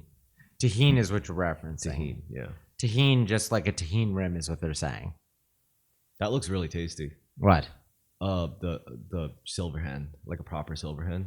Yeah, it's fine. Yeah, it's actually this is a fine cocktail. It's perfectly fine. It's I had one guy who would order it, but yeah, Really? yeah. We should make make a list of like fictional cocktails and like make them. Vesper was literally just something that Ian Fleming used to drink that he wrote into Casino Royale. It sounded pretty complicated. No, it's not. A Vesper is a Portion of Gordon's, portion of gin. A Vesper is a combo gin vodka martini with a particular kind of sweeter vermouth in the place of dry vermouth. It's either Lillet Blanc or Cochi Americano. It's a fourth Cochi Americano or Lillet Blanc, 1 ounce vodka, 2 ounces gin, with a lemon peel garnish. I do think the Daniel Craig Bond movies was like the last blockbuster action movie I've seen with like sophisticated writing. It was pretty good writing. Yeah. It was too good. It was almost too good. Like if a Zoomer watched it, a lot of it would probably go over their heads. Maybe. I don't know. Skyfall's the best Craig Bond movie, in my opinion, and then Casino Royale. Then I guess No Time Left to Die. Spectre and Quantum of Solace both suck. Spectre sucks so much. Quantum of Solace is also a mess of a film, but I liked Quantum of Solace for the locale. Yeah. The new Bond movie. Okay, so much like how Daniel Craig Bond movies are just copying Jason Bourne, undoubtedly any new Bond movie is just going to be copying John Wick. Maybe. I guarantee you, if you want to make a $20 bet right now, the next Bond movie that comes out, there's going to be John Wick sequences where, James Bond is about to get killed, but he reloads just in time. Just like in John Wick. I guarantee you that's going to be the case with those movies. I don't understand how you could enjoy culture so much when you could just predict everything anyway. I'm in it for the ride. I'm in for the thrill of it. Well, if it's thrill you want, then there's better places to look than culture. I think we just got to ride bikes together, man. Yeah. If we cycle together, if we cycle together, we have those bicycle adventures together. You'll get the spirit. Yeah. I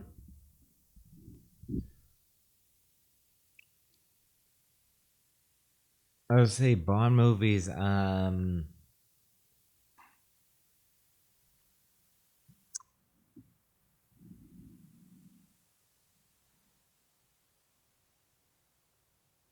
Maybe You Only Die Twice.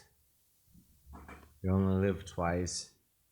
The one where he goes to Japan and there's ninjas.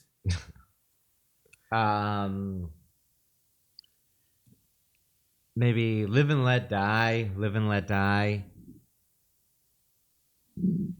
That I'm naming off my favorite Bond movies here. Okay. I don't know. And I don't really have favorites. I just like I like the Daniel Craig ones because they're so unique out of the whole thing. The Timothy Dalton ones, The Living Daylights and License to Kill. Yeah, they were funny. No, those are interesting because they're kind of uneven.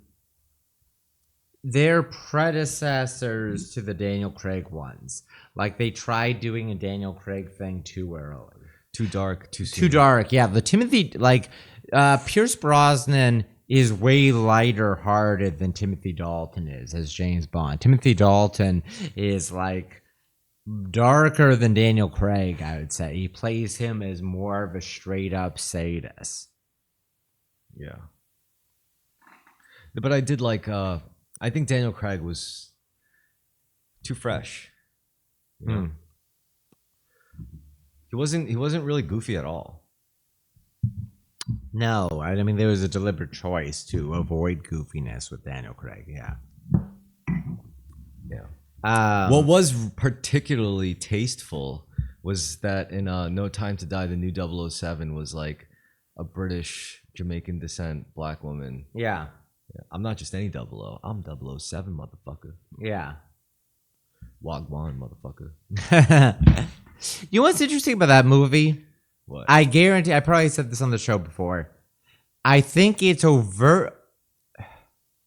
I get the strong feeling that before the reshoots that happened because of COVID, the plot was about a genetically engineered virus. Because it's basically about Fox Die from Metal Gear Solid. It's basically Fox Die. And they said nanobots, but it feels almost like nanobots are ADR'd in. Like everything about that movie feels like it's about a designer virus. Everything else about it. Agree, disagree? Agreed. Like, I guarantee that if COVID had not happened, that movie would have been That about was a virus. honestly, I'm not gonna lie to you. That was my least favorite fucking Bond movie. Really? More Yeah. so than Spectre? Yeah. I did not enjoy No Time to Die. First of all, I don't think Bond should have fucking died in that movie. I don't think his replacement should have been that fucking lady. I really don't think he should have had a fucking daughter. You Yeah, know, like, I agree with the daughter part. I think that whole movie was a fucking mess. Also, another I thing don't is like that Rameek Malley even.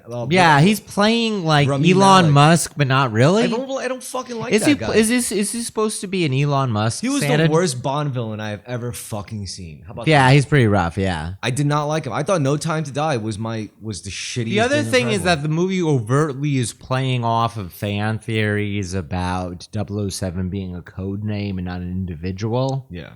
And that's like a very like it's too fan servicey. What I also didn't like is the fact that it was probably a test bed. Like, oh, if no one gets pissed off at this, we'll make the next 007 a black woman. Yeah, that's true. Yeah. They probably do this shit all the time. They're like, They let's do, test yeah. it out. Let's test it out. Oh, do you know about the reshoots about Indiana Jones and the Dial of Destiny? Phoebe Waller-Bridges in the original script, the original like version of it, before they did extensive reshoots. The plot was going to be that Indiana Jones steps down and says, I'm just going to have a normal life and not be an adventurer. And the last sequence of the movie was going to be Phoebe Waller-Bridges in his place doing all the things for the first 3 movies. So instead is this woman stealing that golden idol, this woman being tied up while they're opening the Ark of the Covenant, her like cutting the rope bridge in Temple of Doom.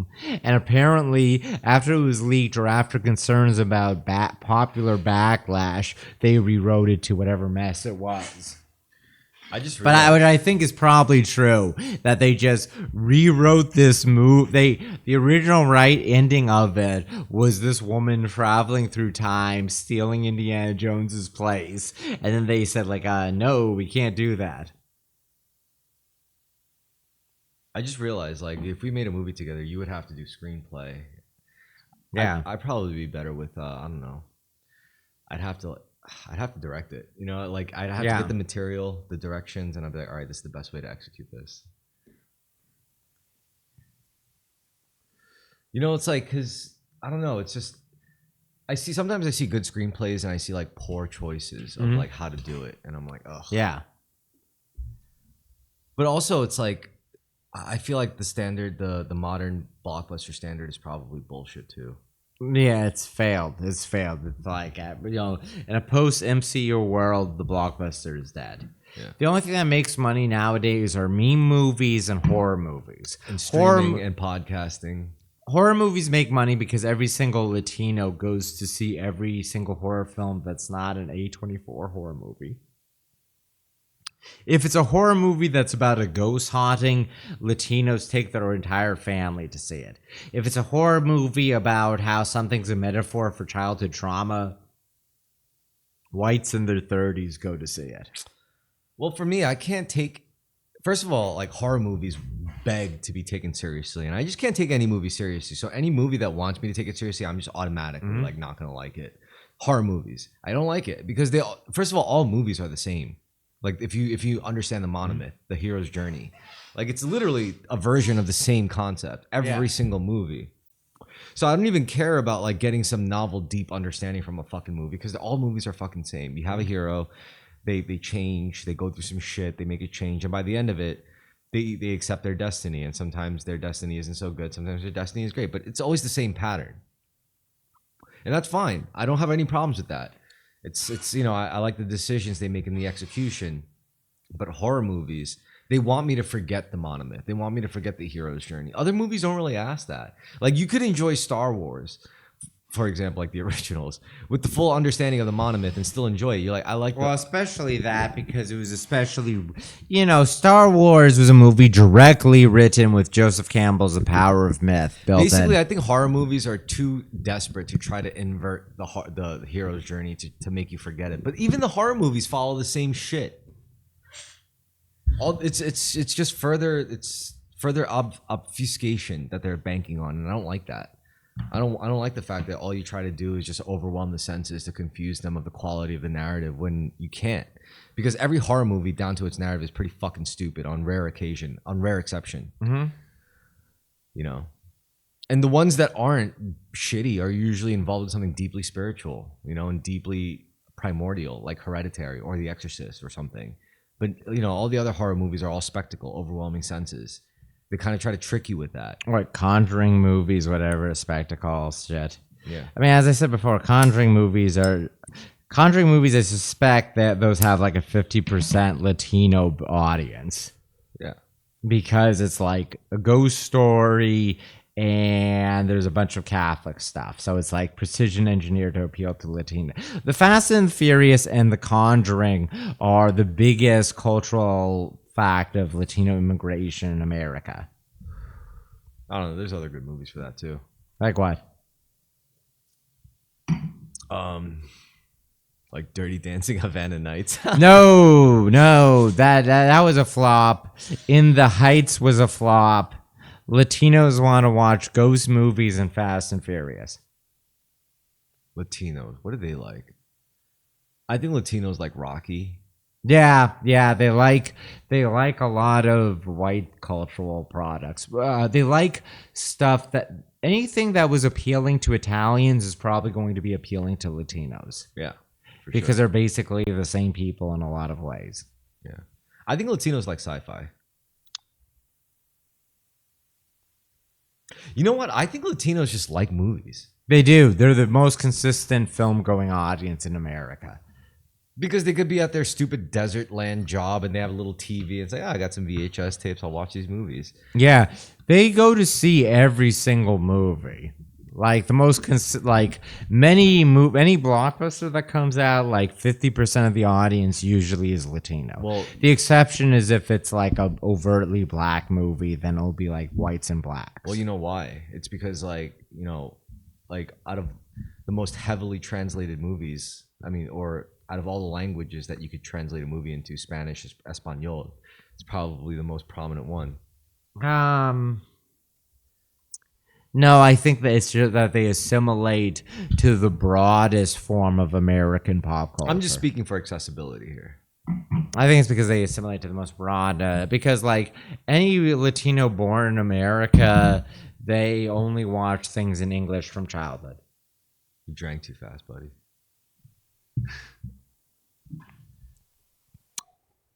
No, it's all good. It took one time, so you understand the pacing. That's true. I went through a bunch of bottles myself, man. I know exactly how fast bottles go now because and one thing I notice is like I get a bottle of wine and they're all 750 milliliters. Yeah. Standard. Yeah. So I discovered that. So I'm always able to gauge like how much I go through easily because they're all like the same amount. And whether I choose, usually now I always drink white wine because I'm always making like vegetable dishes and non-meat dishes, and white wine just pairs better with it. But red wine I would definitely drink with like steak. Yeah, steak. Yeah. Definitely not fish. James Bond will shoot you for that. Yeah, no, you drink wine with fish, but yeah. Yeah.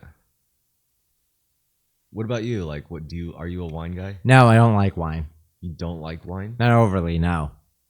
Do you not enjoy it? I can enjoy it, but I'm not a big wine guy, is what I should say. Like, oftentimes wine can make me too sleepy. A lot of red wines usually make me fairly sleepy. I think wine is bad when you're socializing, but for you, you're always socializing. That's a good point. Is that I'm rarely in a wine drinking circumstance. And in fact, when I will drink wine is when I'm eating. It's the best time. But actually, I don't know. I've grown to, because, I can't drink alone. Chugging White Claws and scotch, just never a good time. Yeah. But wine I could deal with. You know, like a bottle of wine, I'm straight. You know, like No, I think there is something to the fact that wine has a certain golden ratio of you have a distinct wine bottle size. closeness to nature. Yeah. It's very old fashioned to be drinking it, that like 12% alcohol, whatever, with how much you're drinking. Yeah, it makes sense. Yeah, I love wine. I've grown to like wine a lot. I'm telling you, COVID year wines are going to be a big thing in 10 years, 20 years. You got to buy them up now. 2021, 2022, 2023, great years for wine. You gotta buy up the COVID wine. Actually, this is the part I have to clip. Anyway, buy up COVID years. Buy up a COVID vintage of wine. I mean, I'm telling you, there's less industrial waste in the air, less pollution, because people were just indoors dying. You know, like old people were dying, young people were playing video games. All the grapevines were unmolested, less molested, I should say. So yeah, What a weird thing. I mean, it's said often, but what a weird thing. that's our COVID comet was. year. I mean, the people in the 20th century got their fucking comet years of wine, comet vintages. Great. We get our COVID year. How about that? COVID vintage, motherfucker.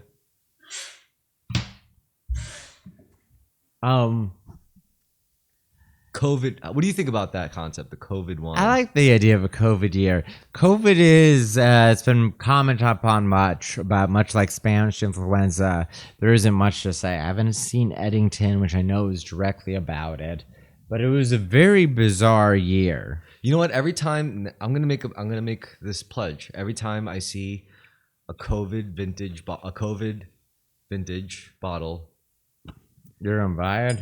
I'm gonna buy it. I'm gonna save it. So 20 years later, I'm gonna tell people, it's like, yo, You know you have to replace those corks, right? really? Yeah, over long term with wine keeping, yeah, you want to replace the corks. You should look it up online, but I just know it vaguely. Recork it? Yeah. So they have to uncork it and recork Yeah. it? Damn. Interesting. Otherwise, the cork dries out and it ruins What if the it's wine. sealed? I think even then you're supposed to do it. Really? Even if it's sealed? Interesting. So I can't keep it for too long. I got to drink it at some point. I mean, look it up because I don't know the details. I think there's situations that even if you're sealed, you want to cut it open and feel the cork. And if it's drying out, you want to recork it. Can't you seal it better? Like put wax over it or something? Perhaps. I mean, there has to be a way to like reinforce the existing seal in it, you know? Mhm. Like even putting like epoxy around the bottom of the seal. Maybe. Have you drank? What do you think of mead? Meat's fine. Yeah, that's how I feel about it. It's interesting that mead is the oldest alcoholic drink, but it seems like it's been something that was probably the same way for a very long time. Like if I drank mead in 3000 BC, it wouldn't be that different than modern mead because honey hasn't changed that much. Yeah. Damn, what an interesting novel concept though. Because it's true, like we wouldn't think anything of it. It's only been a few years, but maybe COVID vintages will be worth a lot, you know, in the future. COVID, we're perhaps more self-aware of it because of the nature of our generation or whatever. But what a weird time. Because I think of guitars the same way. Like imagine having like an American guitar, like a Gibson. Were they even around this time? I don't know. If you had like a violin made at the year Hitler died or something, or like Yeah, the year, it's infused with his Wotan spirit. imagine if it was like a fiddle owned by a German Jew before he was taken away, and you got your hands on it. You know, must have a lot of history. It must have a lot of aura. Isn't this fuck? I feel like there's a movie about this. The Pianist. I love how hard that movie has been memed lately.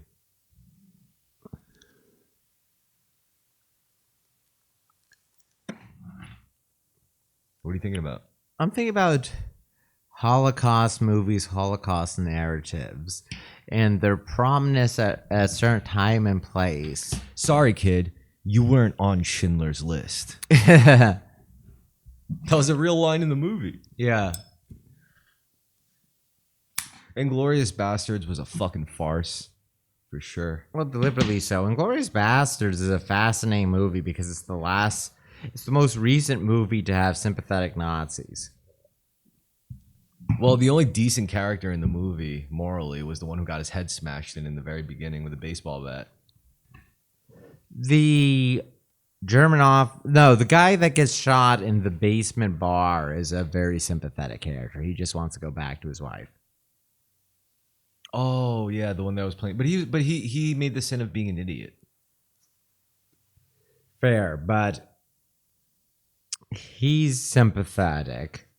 Even It's hard to be sympathetic of dumb characters. That's the trick. Like it's hard. It's really hard to find a character that truly deserves sympathy, in all accounts. You know, because that's like kind of like pointing out a mistake in the writing, right? It's like you shouldn't have written a character in that does not deserve any of this, and they. Not a smart guy. You're right, but he's just a guy caught up in things larger than himself. Sure, but that's like everyone in World War II. Well, it's interesting with World War II movies is the decline of depictions of Germans as the honorable foe, which was the case for not always, but was a dynamic that you saw in 40s, 50s, 60s, 70s. It starts declining, and like Das Boot is sympathetic enough to the Germans, but from the 90s.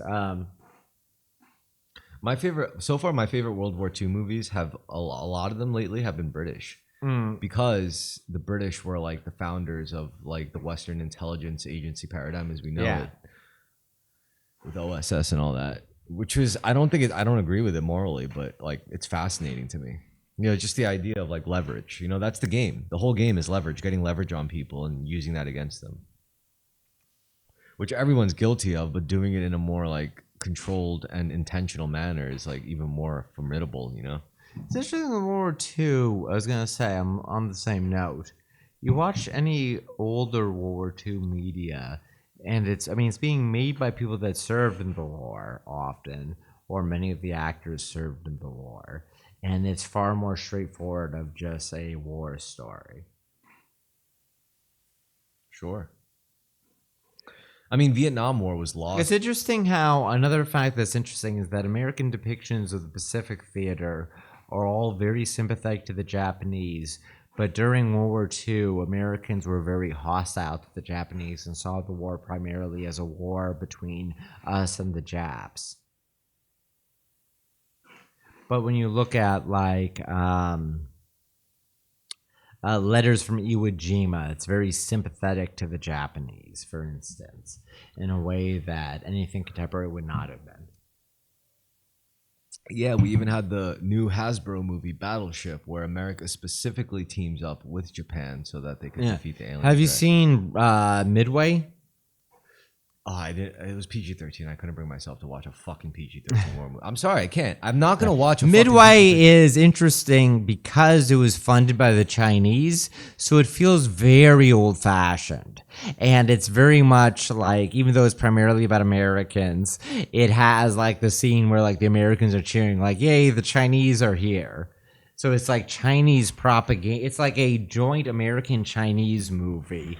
And it's very old-fashioned in how it's depicting the war and how it's willing to just have the Japanese as villains. All right, so honest question. If your life, like as it is now, was a movie, what genre would it be? It'd be like the... Don't answer too quickly. Think about it.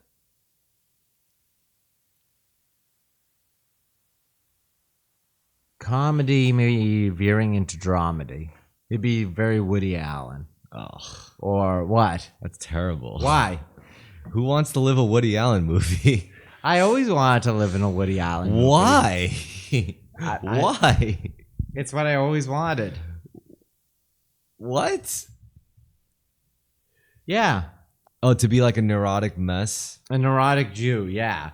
Because as someone who has always wanted to be Jewish, my dream was to live in a Woody Allen movie. You've always wanted to be Jewish?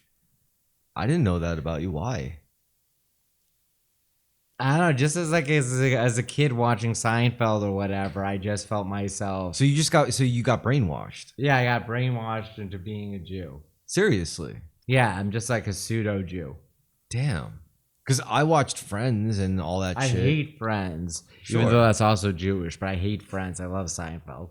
That's great. I mean, Seinfeld was the better written show and everything. It's just, I mean, you really wanted to be Jewish, or you still want to be Jewish? Not anymore, but when I was younger, yeah. Interesting. Like, you really said to your like parents and friends, like, I want to celebrate Hanukkah instead of Christmas.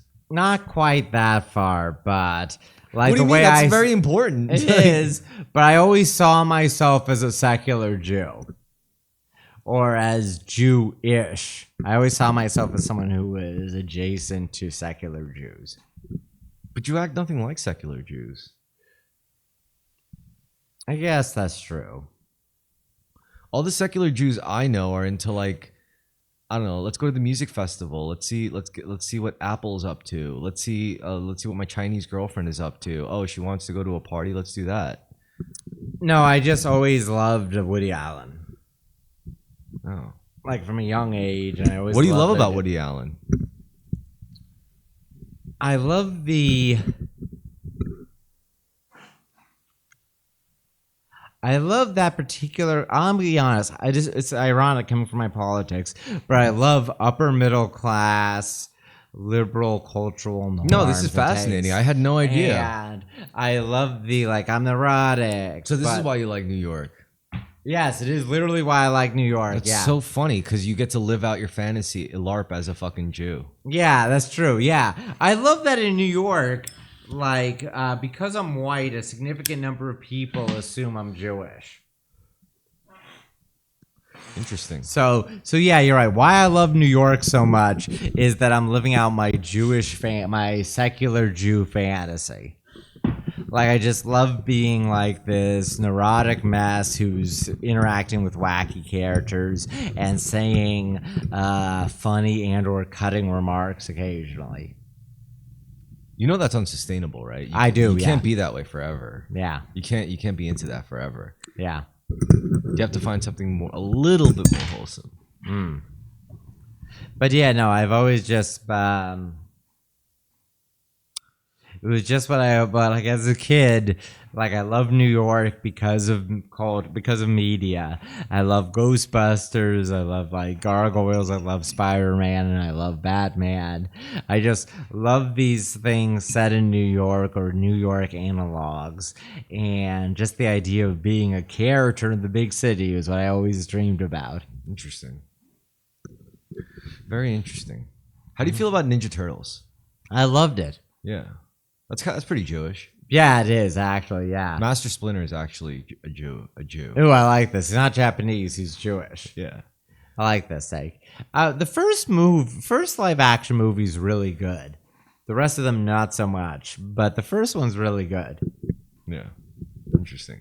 I can't believe you had fantasies about just being like a secular sitcom Jew in New York City. Why is it so outrageous? It's not outrageous. It's just. Oh well. I mean, It's just an unusual fantasy. No, I mean it's fine. I guess I'm just not into like locking yourself into any fantasy, but That's fair. because it might lock you out of other things, you know. That's true. Like, how could I live out my Woody Allen life if I get good at judo? Yeah. You know. All right. So for the final segment, Yeah. this is where we talk about personal shit, emotional shit. I'll go first. Well, I could share. Yesterday, I took part in this 20th anniversary event for the dojo, which means my dojo has been around for 20 years, which isn't that long, but No. But the dojo, I guess, before mine, who taught my dojo's founder, has been around longer, and so is his teacher and his teacher before him, perhaps.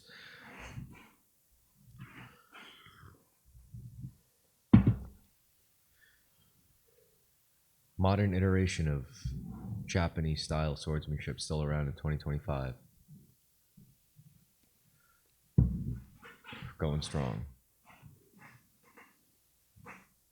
Pretty interesting, you know. It's definitely It is. It's definitely one of the more interesting esoteric things that I'm glad I got into. It keeps me in touch with community, and I do think like if you want, you can meet more people like you, I guess, in scenes, especially if you're an outcast. But if you want to meet like quality people, you got to take like some kind of class, like cooking class, martial arts class, or something, some class. Shared struggle, I think, has a lot to do with it, but it's also like I don't know, it's a different caliber of collective when like everyone's there to strive for something as opposed to just like dick around or And yeah, just to show up to perform. get and to like forget their traumas and forget their problems in their life that they're not dealing with. I mean, it's okay if you're a teenager because when you're a teenager, you can't really do anything about your problems because you have no agency. But when you're an adult, it's kind of sad. I didn't notice this until I saw like scenes as an adult with adults, and I'm like, this is not it. Like the first instance was adult lit. I was like, what the fuck, man? Like, the fuck are you people doing? Like, I mean, on one sense, I was impressed, like how good we must have it to be able to act like this, you know, and be this way. And don't get me wrong, like amongst all this judgment I'm portraying, it's like I'm still grateful. You know, I'm still thankful for the experiences, and I'm still thankful for the abundance we live in.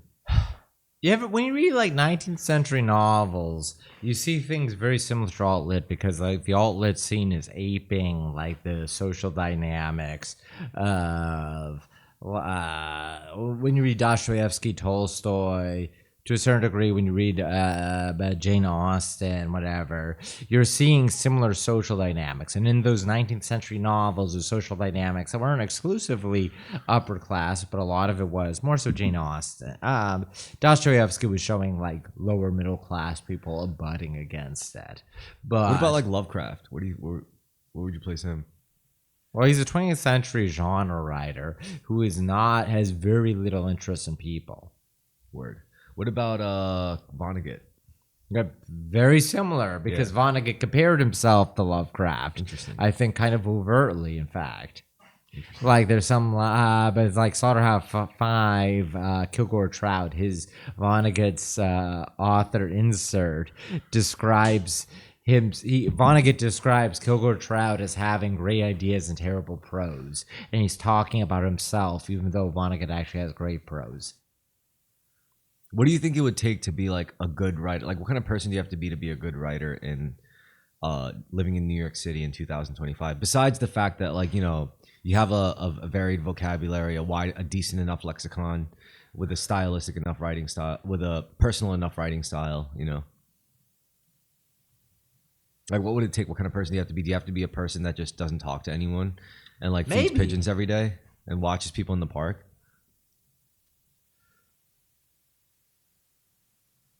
Or do you have to be like a Renaissance man kind of dude, like Don Juan, modern age Don Juan in New York City? That's how I kind of see it myself. I think if you were a Renaissance man who could interact with the various different communities within New York City that are totally. This is probably a personal feeling here, but there's a bunch of different things going on in New York. There always is. And there was a bunch of different things going on in New York in 2025.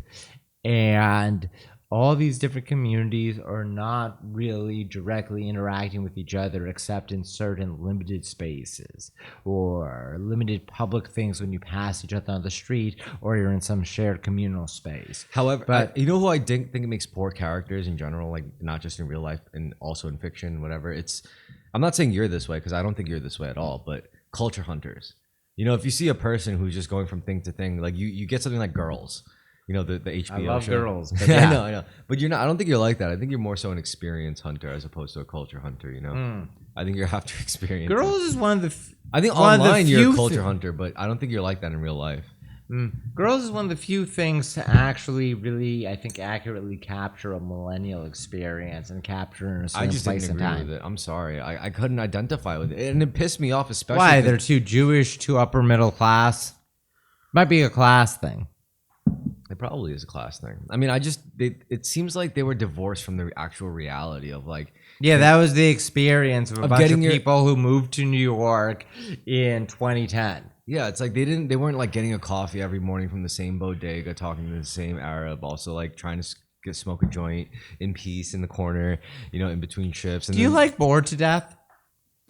Never saw it. What is it? It's like Jason Schwartzman is like a writer. His girlfriend dumps him. He, out of boredom, starts like a detective agency with his eccentric older friend Ted Danson. It's like Jessica Jones.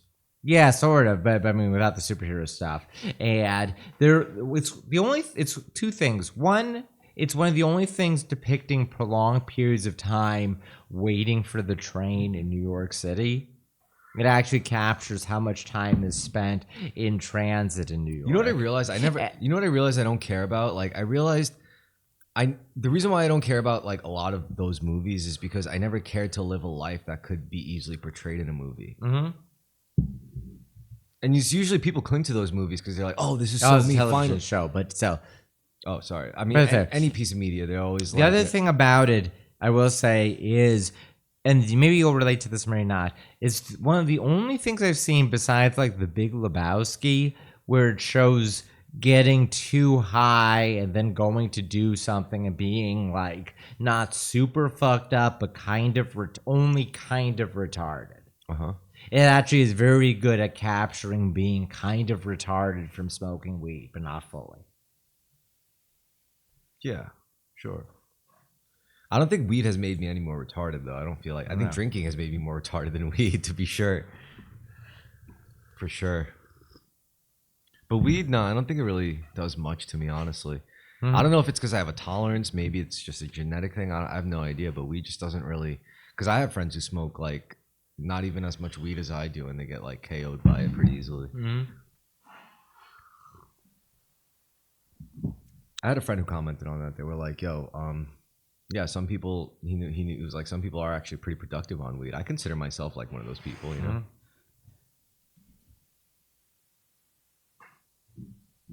I mean, literally, like the first thing I do, one of the first things I do in the morning is I roll up a nice little, nice little J and I smoke it, and then I do everything I'm supposed to do. I usually just get sidetracked, or I just like time just disappears with me. Yeah, But I used to have a higher tolerance, but I don't have a very high tolerance now. yeah. Or maybe I just smoked a ton, you know. You do smoke a ton, yeah. But it's all good, you know. I'm like, it barely really affects me, and I don't know. Yeah. If anything, like I probably mellows me out, and I'm already kind of not mellow, so it's like I am mellow. There was this really good meme actually that I shared, and I really enjoyed it because the implication.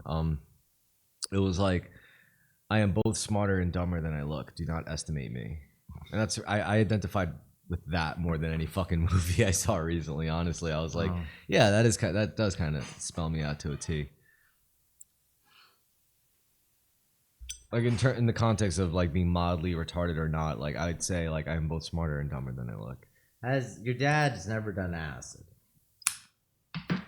Not that I could recall. Probably not. Do you think he ever smoked weed maybe once or twice? Yeah, he's definitely smoked weed. Okay. I'm just wondering about parental drug use experiences. He's probably done all the party shit like alcohol, drugs. Mm-hmm. I mean alcohol, coke. Sorry. Yeah, alcohol, coke, yeah. Yeah, I'm the psychedelic person. I'm probably the Yeah. first one in my family line to really dive into psychedelics. honestly. Right, that's the thing I was going to say, Yeah. yeah. Because my dad did a lot of LSD in the 70s, 60s, and 70s. Yeah. Hopefully my son turns out like you. Yeah. Yeah. It's interesting generationally, I guess is what I'm getting at about. Yeah, for sure. But I'm probably not gonna have like kids anytime soon. Mhm. I want to wait at least till I have like a decent amount of money so that I could give my kid a decent life. And it's I don't need to have a child. I think any kid that has you as a father is going to have a decent life no matter what the circumstance. I don't know about that. I mean, No, I think that's the case. I mean, I'll care about the kid, but but I'm saying environmental factors are always like at play. Yeah. That's the thing. Even I know that. I mean, that's the thing about this goes back to being Asian, you know, the ultimate pragmatists. Yeah. Yeah. I mean, Sincere question. Maybe this is too prying, but maybe not for the podcast.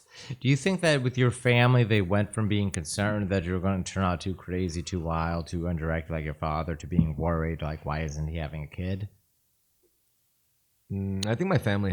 I mean, usually I would say, normally I would say yes under normal circumstances, but I think right now everyone in my family is just dealing with their own Oh shit, shit. Okay. which I is see. which I actually love, because like they have no idea. I do know this though.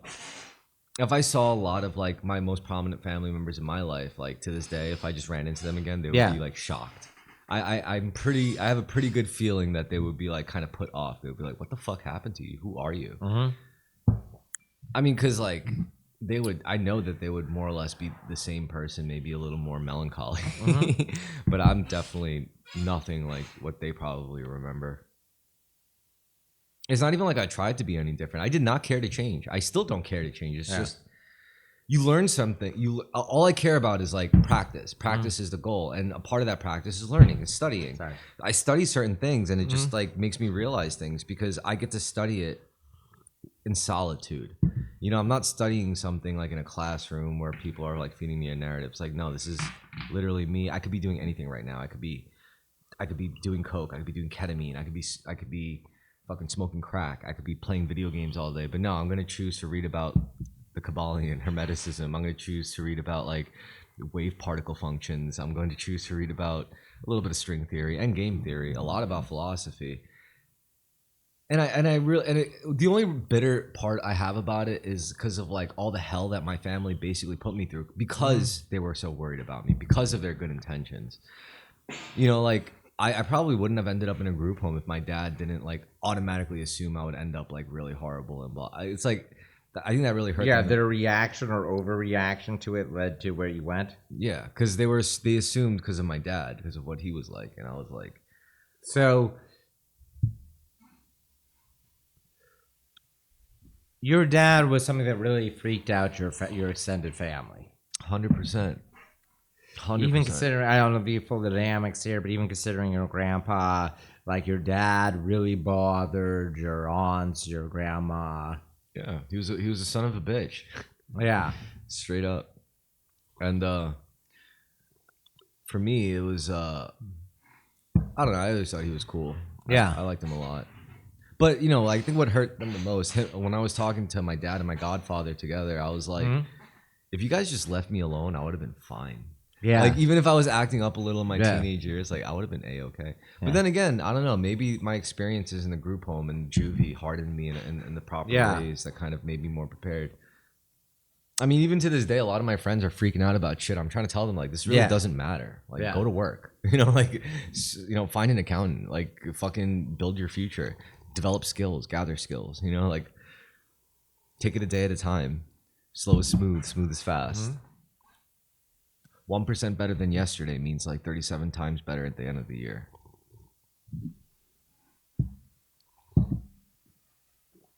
You know, if you go by like basic mathematical sacred geometric principles, like Yes. and this is what I apply to my life, straight up.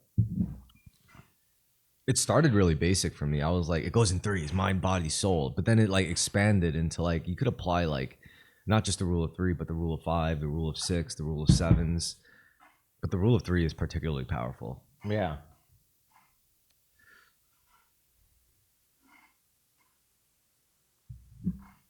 You know, the rule of four has its own like foundational pattern.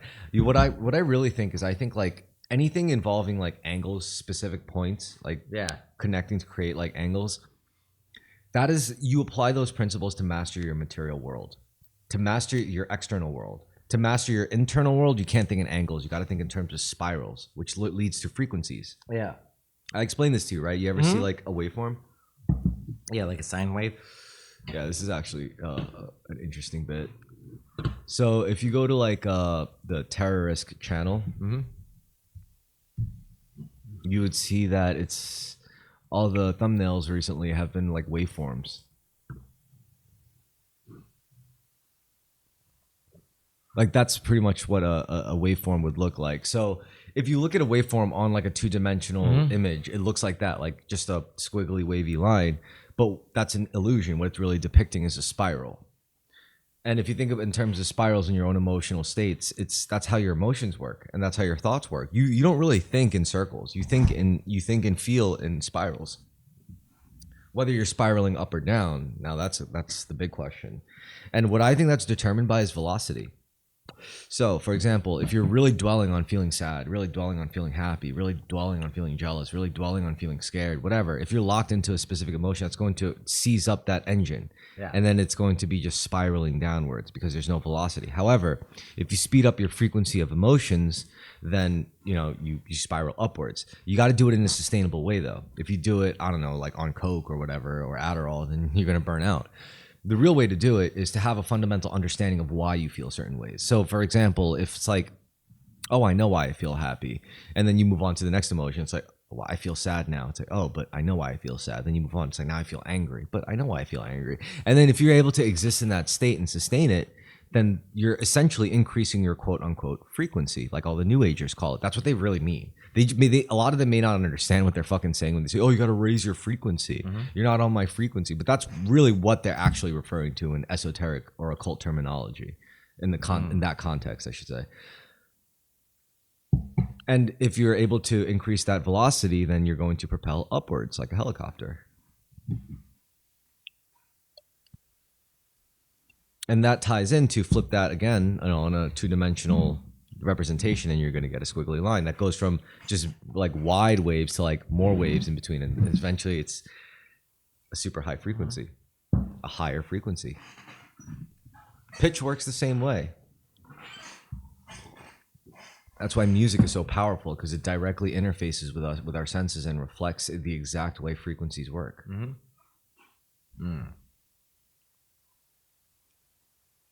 You got to study up on this shit, man. I mean, you know a lot about the material in the external world. Now it's time to explore your inner. Read some fucking Jung or some shit. I don't know, like don't do drugs. Like don't go to I'm gonna go take ayahuasca. No, that's the cheap fucking way to get to all this shit. Nah, just Also, I'm so materially focused. I exactly would just balance yourself out, dude. Me. Balance what? No, don't say it'll bounce off you. Don't say you'll reject it. See, you're making your own barriers from you. You're blocking yourself from becoming whole, not different, not fundamentally changed, not better, not worse, just whole. And you're blocking yourself from that because you're scared. It bounces off of me. No, that's a knee-jerk bullshit canned response of words that you're giving me. That's actually betraying the real emotion behind those words, which is fear. You're fearing change of yourself when really it's actually reconnecting, remembering. Because you were like that as a child. You just forgot. Once you learned all this material bullshit.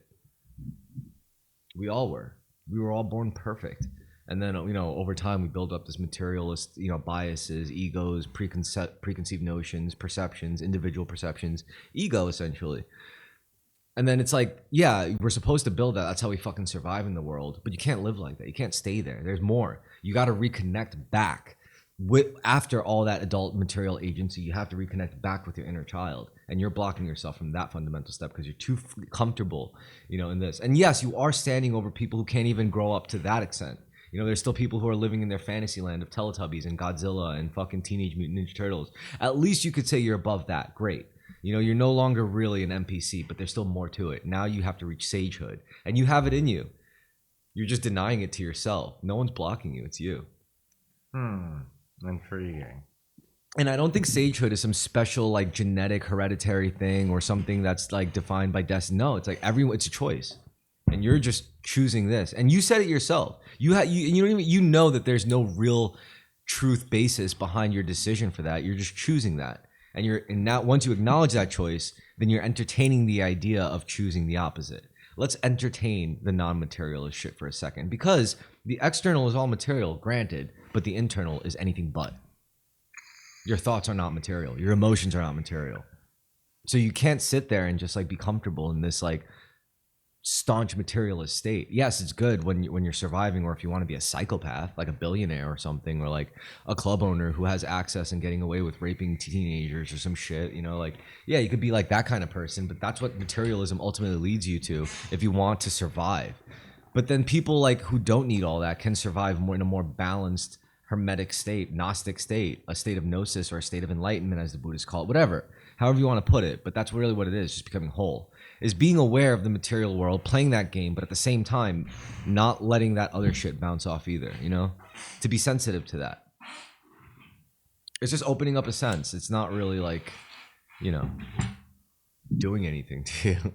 It's just being aware.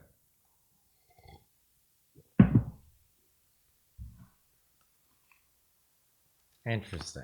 I mean, you know, you as you are now, you get into a lot of places, but then like if you take that next step, you could also get into like places portrayed in like the Keanu Reeves Constantine movie. Actually, You know what that'd I'm be saying? interesting. Yeah, That's what I'm that saying. should be interesting just to Because observe. I think you You're have right, because I'm someone who's so focused on Yeah. this kind of novelty of experience. and I think you're objectively minded enough to kind of like approach it like the way I would, maybe even better. You know, more so like detached and more so like it would still reflect on you in a way where it's like in the good ways. this actually would make me more like a Lovecraft protagonist, There you go. frankly, where I'm just a neutral observer of these bizarre, crazy things. And we would go on our fucking weird esoteric occult adventures together, and we would be like, "Did you see what I saw just now?" It's like, "Yeah," you know. But we would always reserve the pieces of ourselves that are like, "Yeah, we probably just saw shit." I still reserve that part of me. Yeah. I love that part of me.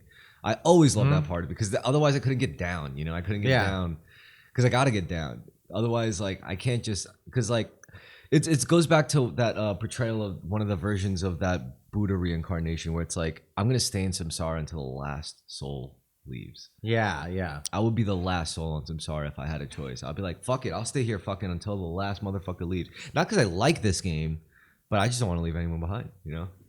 And to do that, you have to open up that sense. You have to open up these senses. You have to be able to see the negative patterns, the demons, the positive patterns, the angels, you know, the spirits.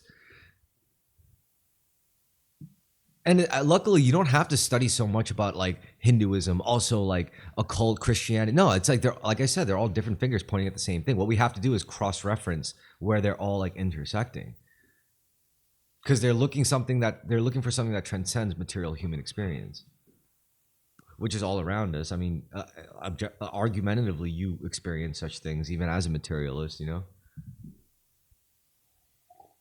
And I trust this because I feel like our generation is equipped to do it better than the ancients did it a little bit, you know, because first of all, we're like living in like abstract hell already. This is the only way to combat it, you know? That's a good point. Yes, we're already in a very abstracted world due to technology, due to culture. So it's like now it becomes more important than ever to have psychic defenses more so than like physical defenses. Because now people don't even have to kill you. They could just make you kill yourself. How? Well, I know, psychic assaults, undermining you. A lot of the internet feels like it's just trying to drive people to suicide. A lot of individuals are actively trying to drive other people to suicide. Because those individuals probably feel suicidal themselves. Yeah. But then why? Why does the causes feel suicidal in the first place? Well, let's just dissect that. What would make me feel suicidal if there was no God? If I didn't believe in God? If life was all just materialist bullshit, just chasing one material pleasure after another? Yeah, that's gonna make me want to fucking kill myself eventually. I think for a lot of the people, they aren't even chasing material pleasure. They're just like wallowing in misery. Yeah. However, this is what's interesting is that did you know that some women could apparently like orgasm their way to enlightenment or nirvana? It sounds like a very womanly way to do it. It is, and it's pretty fascinating because think about it. It's like imagine like it's the same tapping into the same dark addictive potential of heroin. It's like I'm never gonna feel anything better than this. So even as like a teenage girl, you're tossing off just like a guy would. Except as a woman, it's way more intense, way more consistent, way more repeatable, way more accessible, and you know, way more personal. I would say. So then you could tap into that really early, and then you could very easily reach a conclusion like, what's better than this? What the fuck is the point of any of this? Why are my parents even working if they could just do this all day? What the fuck? And then that could really lead to some profound understandings from like a very quick way. Except like, you know, maybe enough social conditioning happens where we wouldn't even talk about it. You know, we would care more about like movies and social climbing and fashion and like gossip and drama and I don't know. That's the dark feminine. The dark masculine is just as bad, if not worse, in different ways. Like it's more violent, brutal. It's more violent. It's affecting other people far more. But yeah. Well, I said before I always come up with these stupid fortune cookie things that I always repeat, but they're always so good. I'm always like, an undisciplined man is a danger to society, and a disciplined woman is a danger to herself. Both are equally bad, in my opinion. Like, they're both equally for humanity, for everyone, you know? Because like, if you're a problem to yourself, you're still a problem to others. If you're a problem to others, you're definitely a problem to yourself, you know?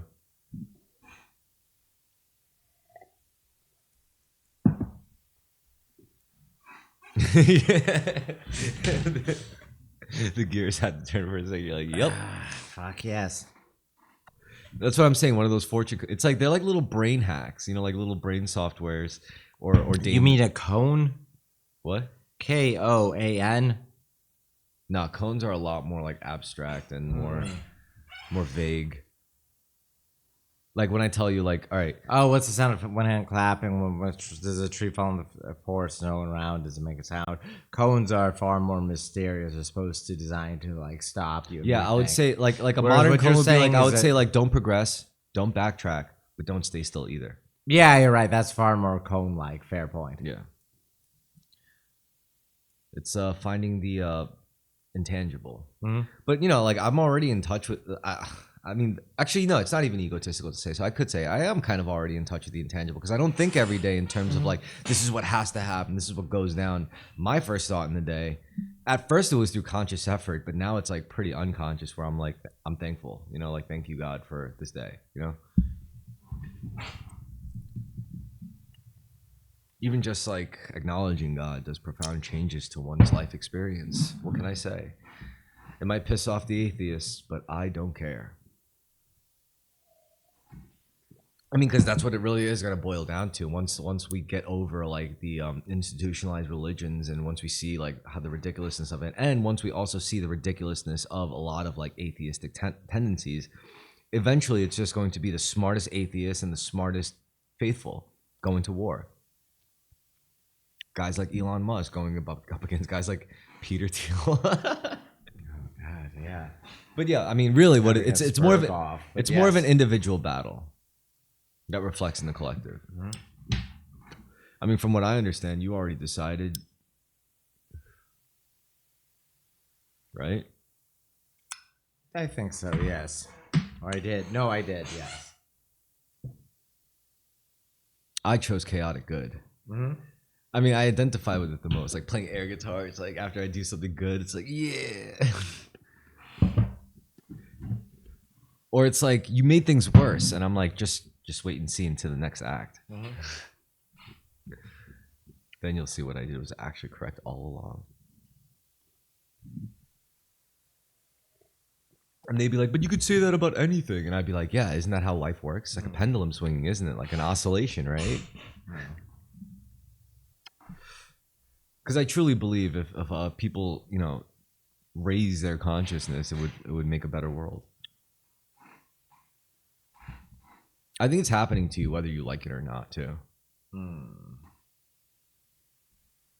Because it's not just me saying these things around you. I think more and more people are also kind of talking on these terms, of like a meta narrative around you.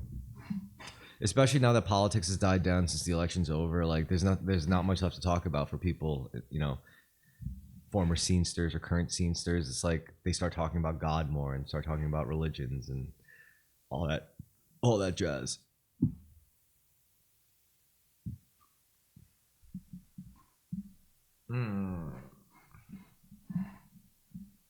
I suppose this year I just haven't interacted as much with many people. Yeah. Well, I mean, I do at work, but that's a different dynamic. Yeah. Our work dynamic is very different because it's Queens. It's not necessarily older people, but people living far more not mundane, but I went to a local show on Friday. yeah. Where was it? Like at a bar close to here, actually. How was it? It was okay. It was like oops. It was like it was interesting because I saw a lot of people my age. Yeah. I also saw a lot of Zoomers. Yeah. Maybe a couple of Gen Alpha. What's the oldest Gen Alpha? 18? I have no idea. I think the oldest Gen Alpha maybe like younger than that. Yeah. I think the oldest isn't the oldest Gen Z going to be 18 in like 2028? No. Oh, sorry. The oldest Gen Alpha will be. That sounds right. Oldest Gen Alpha would probably be 18 and 28. Isn't that such great news? Because that's just in time for the election. Yeah. That's going to be awesome. You're right. It would be the first election Alpha can vote in. You're right. Yeah, wouldn't that be great? Isn't this going to be awesome? It's funny how for the past... Gen Alpha's probably going to do some fuck shit and vote for Kamala. I doubt that. I have no idea what's going to happen, but Kamala is not going to be the Democrat nominee. What if she has like AOC running as vice president? AOC will be running as president. Nah, 2028 she can't run for president. Why not? She's not ready. She only held a seat in Congress. She's not ready to be the first woman president. Kamala though could do it. No. AOC is a more charismatic, prominent figure. AOC definitely. She's too young. No, that's the perfect age for her because she's just going to get older and older. So that actually would be like the right age. Nah, I think she'd be a better vice president. No, I disagree. Definitely not. Also, the established people wouldn't let her run compared next to Kamala. A lot of people hate Kamala. It doesn't matter. She's already got like in-house support. Like she's already got like who else? I don't know. It's too far out to say the Democrat Party is in disarray. Yeah, we're not even in 2026 yet. Democrat Party is in disarray. You can't make that kind of judgment yet. I wonder though. AOC would be my guess for front runner. I don't think so. She's not. She doesn't have the chops for that. She's only been like she went from like bartender to congresswoman to what president? Get the fuck out of here. Yes, that would be appealing to people. Yes. No way. It would be very appealing to middle-aged millennial voters would love that shit. I would not love that shit. A lot of other ones would. You think so? Yes, same people that vote for Mamdani. In 2000, but president? I think yes. I think AOC would have a better shot at running for mayor. No, president. No, she's like or governor. That would be sick. No, she's the Democrat frontrunner for president. No way. Totally. No way. Because Kamala's perfectly capable of running again, and she already. What? She was vice president. Before that, she's. They're not going to pick. They would never pick AOC over Kamala. Kamala is a lot of people in the Democrat Party do not like Kamala. But they're not. They wouldn't. They can't. She has support from like a black establishment, but a lot of people do not like Kamala. It doesn't matter. A lot of people don't like AOC. No, but a lot of people in the party don't like her. A lot of people in the party don't like AOC. There probably is some other choice that's going to emerge, but I don't think a former vice president would be overlooked over AOC for the next like running. My understanding is that a bunch of people did not like her, and they wanted to run someone like Gretchen Whitmer. They wanted to run a. But it doesn't matter. Like Kamala Harris already held the seat. What, vice president? They're already read in on a lot of shit. That's the thing. You don't read in more people. It's like Occam's razor. It's like you don't make a situation more complicated when you don't have to. If the look, in 2013, we didn't know that Trump would become the Republican champion leader forever. Trump's out of the question. He's not going to run again. He can't. No,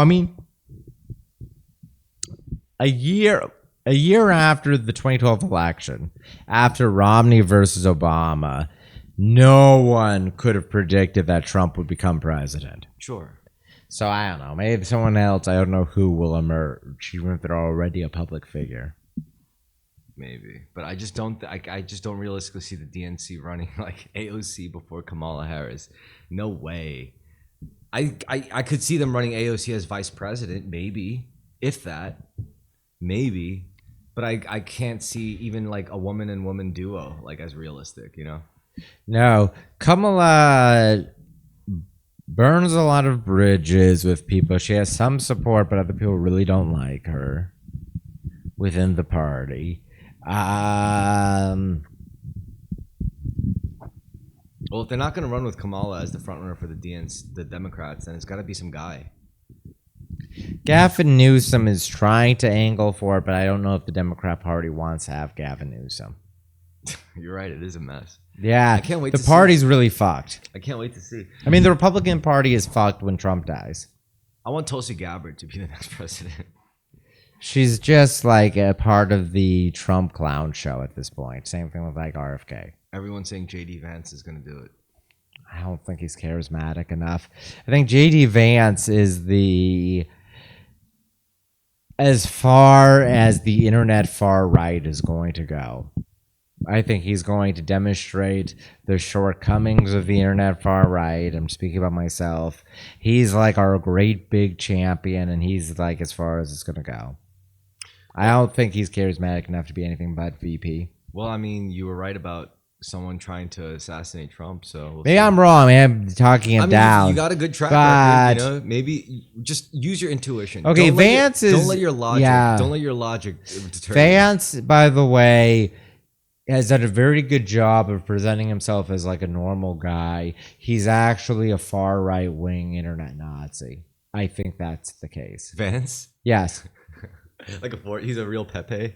Yeah, I think so. Yeah. I think he is the highest achievement that the Pepe Brigade will ever have. Vice President of the United States. Yeah. Which is actually pretty. That is, yeah. Yeah, and I believe it. It is believable. Why not? I mean, it's like Obama listening to Tupac. It's like, yeah, I'm sure. Why not? You know? He's the right age. He's a huge nerd. He has a wife of color. He's from like a rural background. Everything about him feels like that's who he is. No, I totally see it. Do you still consider yourself a right winger? Yeah. In what sense, though? A Jewish right winger? What it really is an overgrown adolescent rebellion against the dominant progressive or liberal culture I found myself growing up in, particularly in the Northeast. Perhaps that, or perhaps it's like some level of disgruntledness and everything else was like an ideological rationalization to warrant rebellion against the cultural norms I found myself surrounded by. Oh, well, It's not an actual ideology. It's really, I'm really not actually a right winger. I'm really an anti-liberal. Well, Where I'm just like this negative force, Well, which I've outgrown because I'm now middle-aged. well, instead of being so reactionary, maybe instead of like adhering to the effect, maybe you should focus more on the cause. Yeah. Everything is cause and effect. Yeah. I mean, like you got to write more, man. But then again, I'm already cooking up some ideas as to how we're going to move forward with some alternative content. Yeah. But anyway, with that being said, we've covered our 4 segments, and it was a pleasure to have anyone listening. Mm-hmm. You got any closing statements? I don't. As always, have a wonderful night, guys. How did you like the pesto? Good. I enjoyed it. If you guys want to make some good pesto, get some little grape tomatoes, roast them up with mushrooms, mix that with the pesto sauce and the fettuccine, Parmesan. Have it with wine, and force feed it to a bitch. Yeah. She'll Good night. appreciate it.